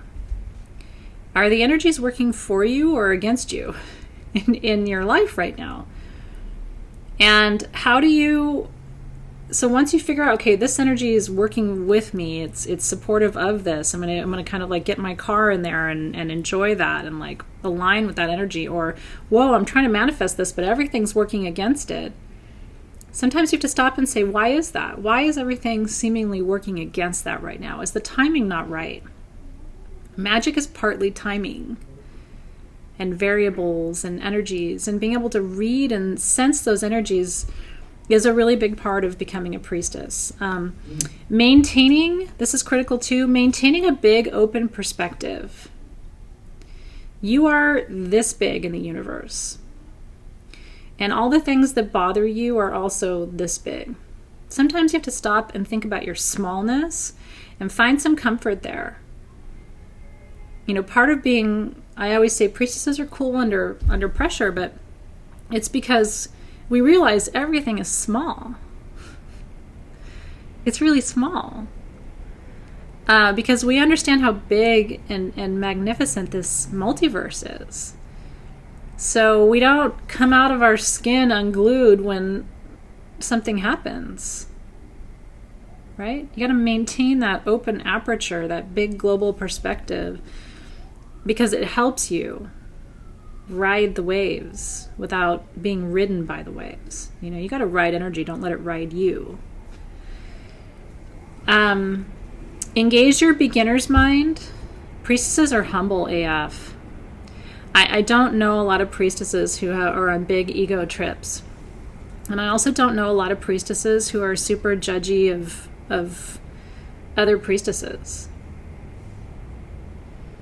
I really don't. Not the ones I respect.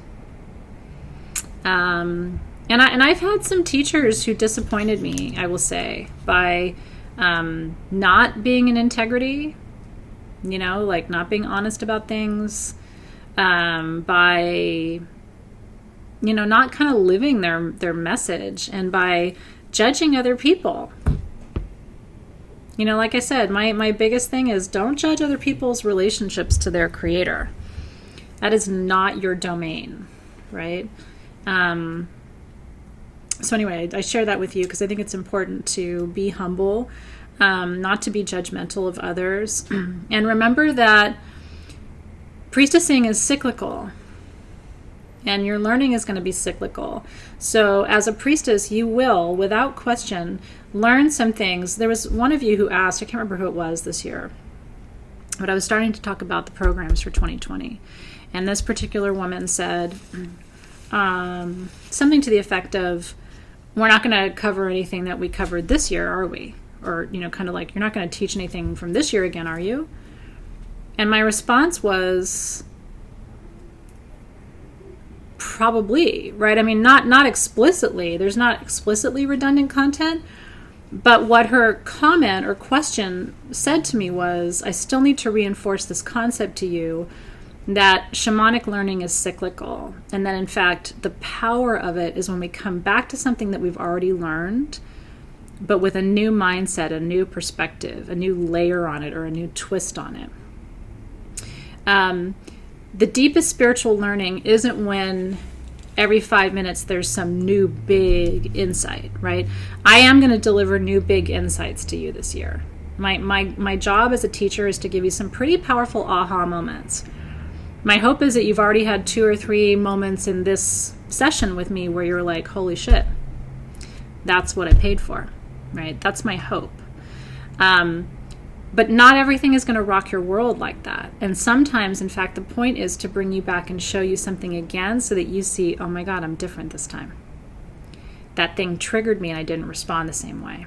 I learned that before, but I didn't get it because I wasn't there yet, or I hadn't unlocked that past life memory yet. Now it all makes sense, right? So it's important for you to think about that too. Victimhood is not in alignment with priestesshood. You can't be a victim and a priestess at the same time. Life is happening for you. It's not happening to you. And everything in your life, trust me on this. If you don't know it yourself to be true, you got to trust me for a minute. This will end. And your soul will continue. And there will be a time where your soul won't even be able to really recall the minutia of this life, the little things that you thought, oh my God, this is never going to end, or it's driving me so crazy, or this is so terrible, right? I really do think the better part of priestessing is neutrality, not judging, sitting in the middle, right? I call it the both and. A lot of people in life are either or people. You're either my friend or you're my enemy. You either love me or you hate me. It's either black or it's white. It's either this or it's that. Well, I mean, look, I would say 75% of the people in my life are like that, including a big bunch of my family, right? But priestesses and spiritual people and I would say really interesting people are both and people. They recognize that things can be both good and bad. They can be both black and white. It can be both yes and no. That's more complex, but it's also more accurate. Right? You can be pagan and not pagan. What a concept. So I share that with you because you have to be able to tolerate some ambiguity in your life, and you have to stop looking at yourself as a victim. Priestessing requires your sovereignty. If you don't feel worthy of power, love, peace, prosperity, can I just ask you to flip that script right now? Because and if you're not going to step into sovereignty now, meaning have at least a basic working acceptance that you are worthy of love, contentment, peace, beauty, power, balance, right? All the things that you desire. You can't be a priestess. How many victim-y priestesses do you know? Like, it wouldn't work. Because someone who feels like a victim does not simultaneously feel like they have any ability to manage energy. They just think everything's happening to them. What can I do? What can I do? Pity me, poor me. If I lived my life like that, you and I wouldn't even be sitting here together. It's really true. Yeah, I would have just, MS was that for me, right? Like, I'm either going to stand up and say, this is my life, and I'm not going to just sit back and let things happen to me. I'm going to make sense of my life and my world and commit to being of service to others and of finding beauty in challenging and dark places, and then sharing that beauty with others to try and create hope and optimism on this planet during its ascension process. But it's a choice. I think you've made a choice by saying yes to this experience, but I want to reinforce that from my perspective, it is a requirement of the class. There are no prerequisites for soul shift in the sense of like there's no classes you have to have taken before this or anything like that. But I would say maybe the only prerequisite is sovereignty. Because the cure for victim mentality is sovereignty. Seeing yourself as worthy of and powerful so that you have agency. You have the ability to create change. you're not stuck, and that you are the one who can move, change, assess, realign, reevaluate, right? And so the relationship that a priestess develops to other people is not dysfunctional. She's not waiting for someone to fix her, heal her, change her, solve her problems. She likes to be witnessed and supported and encouraged and held accountable, because that gives meaning to life. But she's not going, wow, I hope, Joanna over there will come and fix all this for me so I don't have to do any work. That ain't a priestess. Oh, I hope you have enjoyed. I really, really do. And again, I want to thank you for your presence and your patience and your willingness to show up for this life and this experience with me this year, which I hope is going to transform you, open you, inspire you, nourish you, and be a source of wisdom for you. That's my intention this year, both as Athena, the human, as well as Athena, the priestess. Really, it's my desire to be in service to you, and I hope that it reassures you that you're not walking this path alone. I really am here as your guide and your friend and your sister, who's also doing my own work. I have my own path, my own challenges, my own learning edges. Some days I might be a little ahead of you on the path, and then some days you might be a little bit ahead of me on the path. And I think that is, I think, what allows us to have such a beautiful working relationship together, is that vulnerability and that openness to where we are right now and where our planet is too. So thank you for taking these first steps with me. Enjoy these opening weeks at the beginning of this year. It's a big, beautiful container. Like I said, in numerology, I've told you this multiple times, but 2020 is a 4 year. If you add up 2020 and reduce it down, it's 4, right? And so 4 in numerology is the number of firm, solid foundations. It also represents the 4 directions and elements. And so we talked about the directions right at the beginning, and we're going to be talking about the elements in session 1. This year is a balance year. And so if there's ever a time to do this training, to bring it forward in your life, to expand and grow, and then also to begin sharing what you know with other people, this is it. And you are in the right place at the right time. I'll look forward to seeing you soon. Happy New Year, everybody. Welcome to the Pillars of Priestessing. I can't wait to begin. See you soon.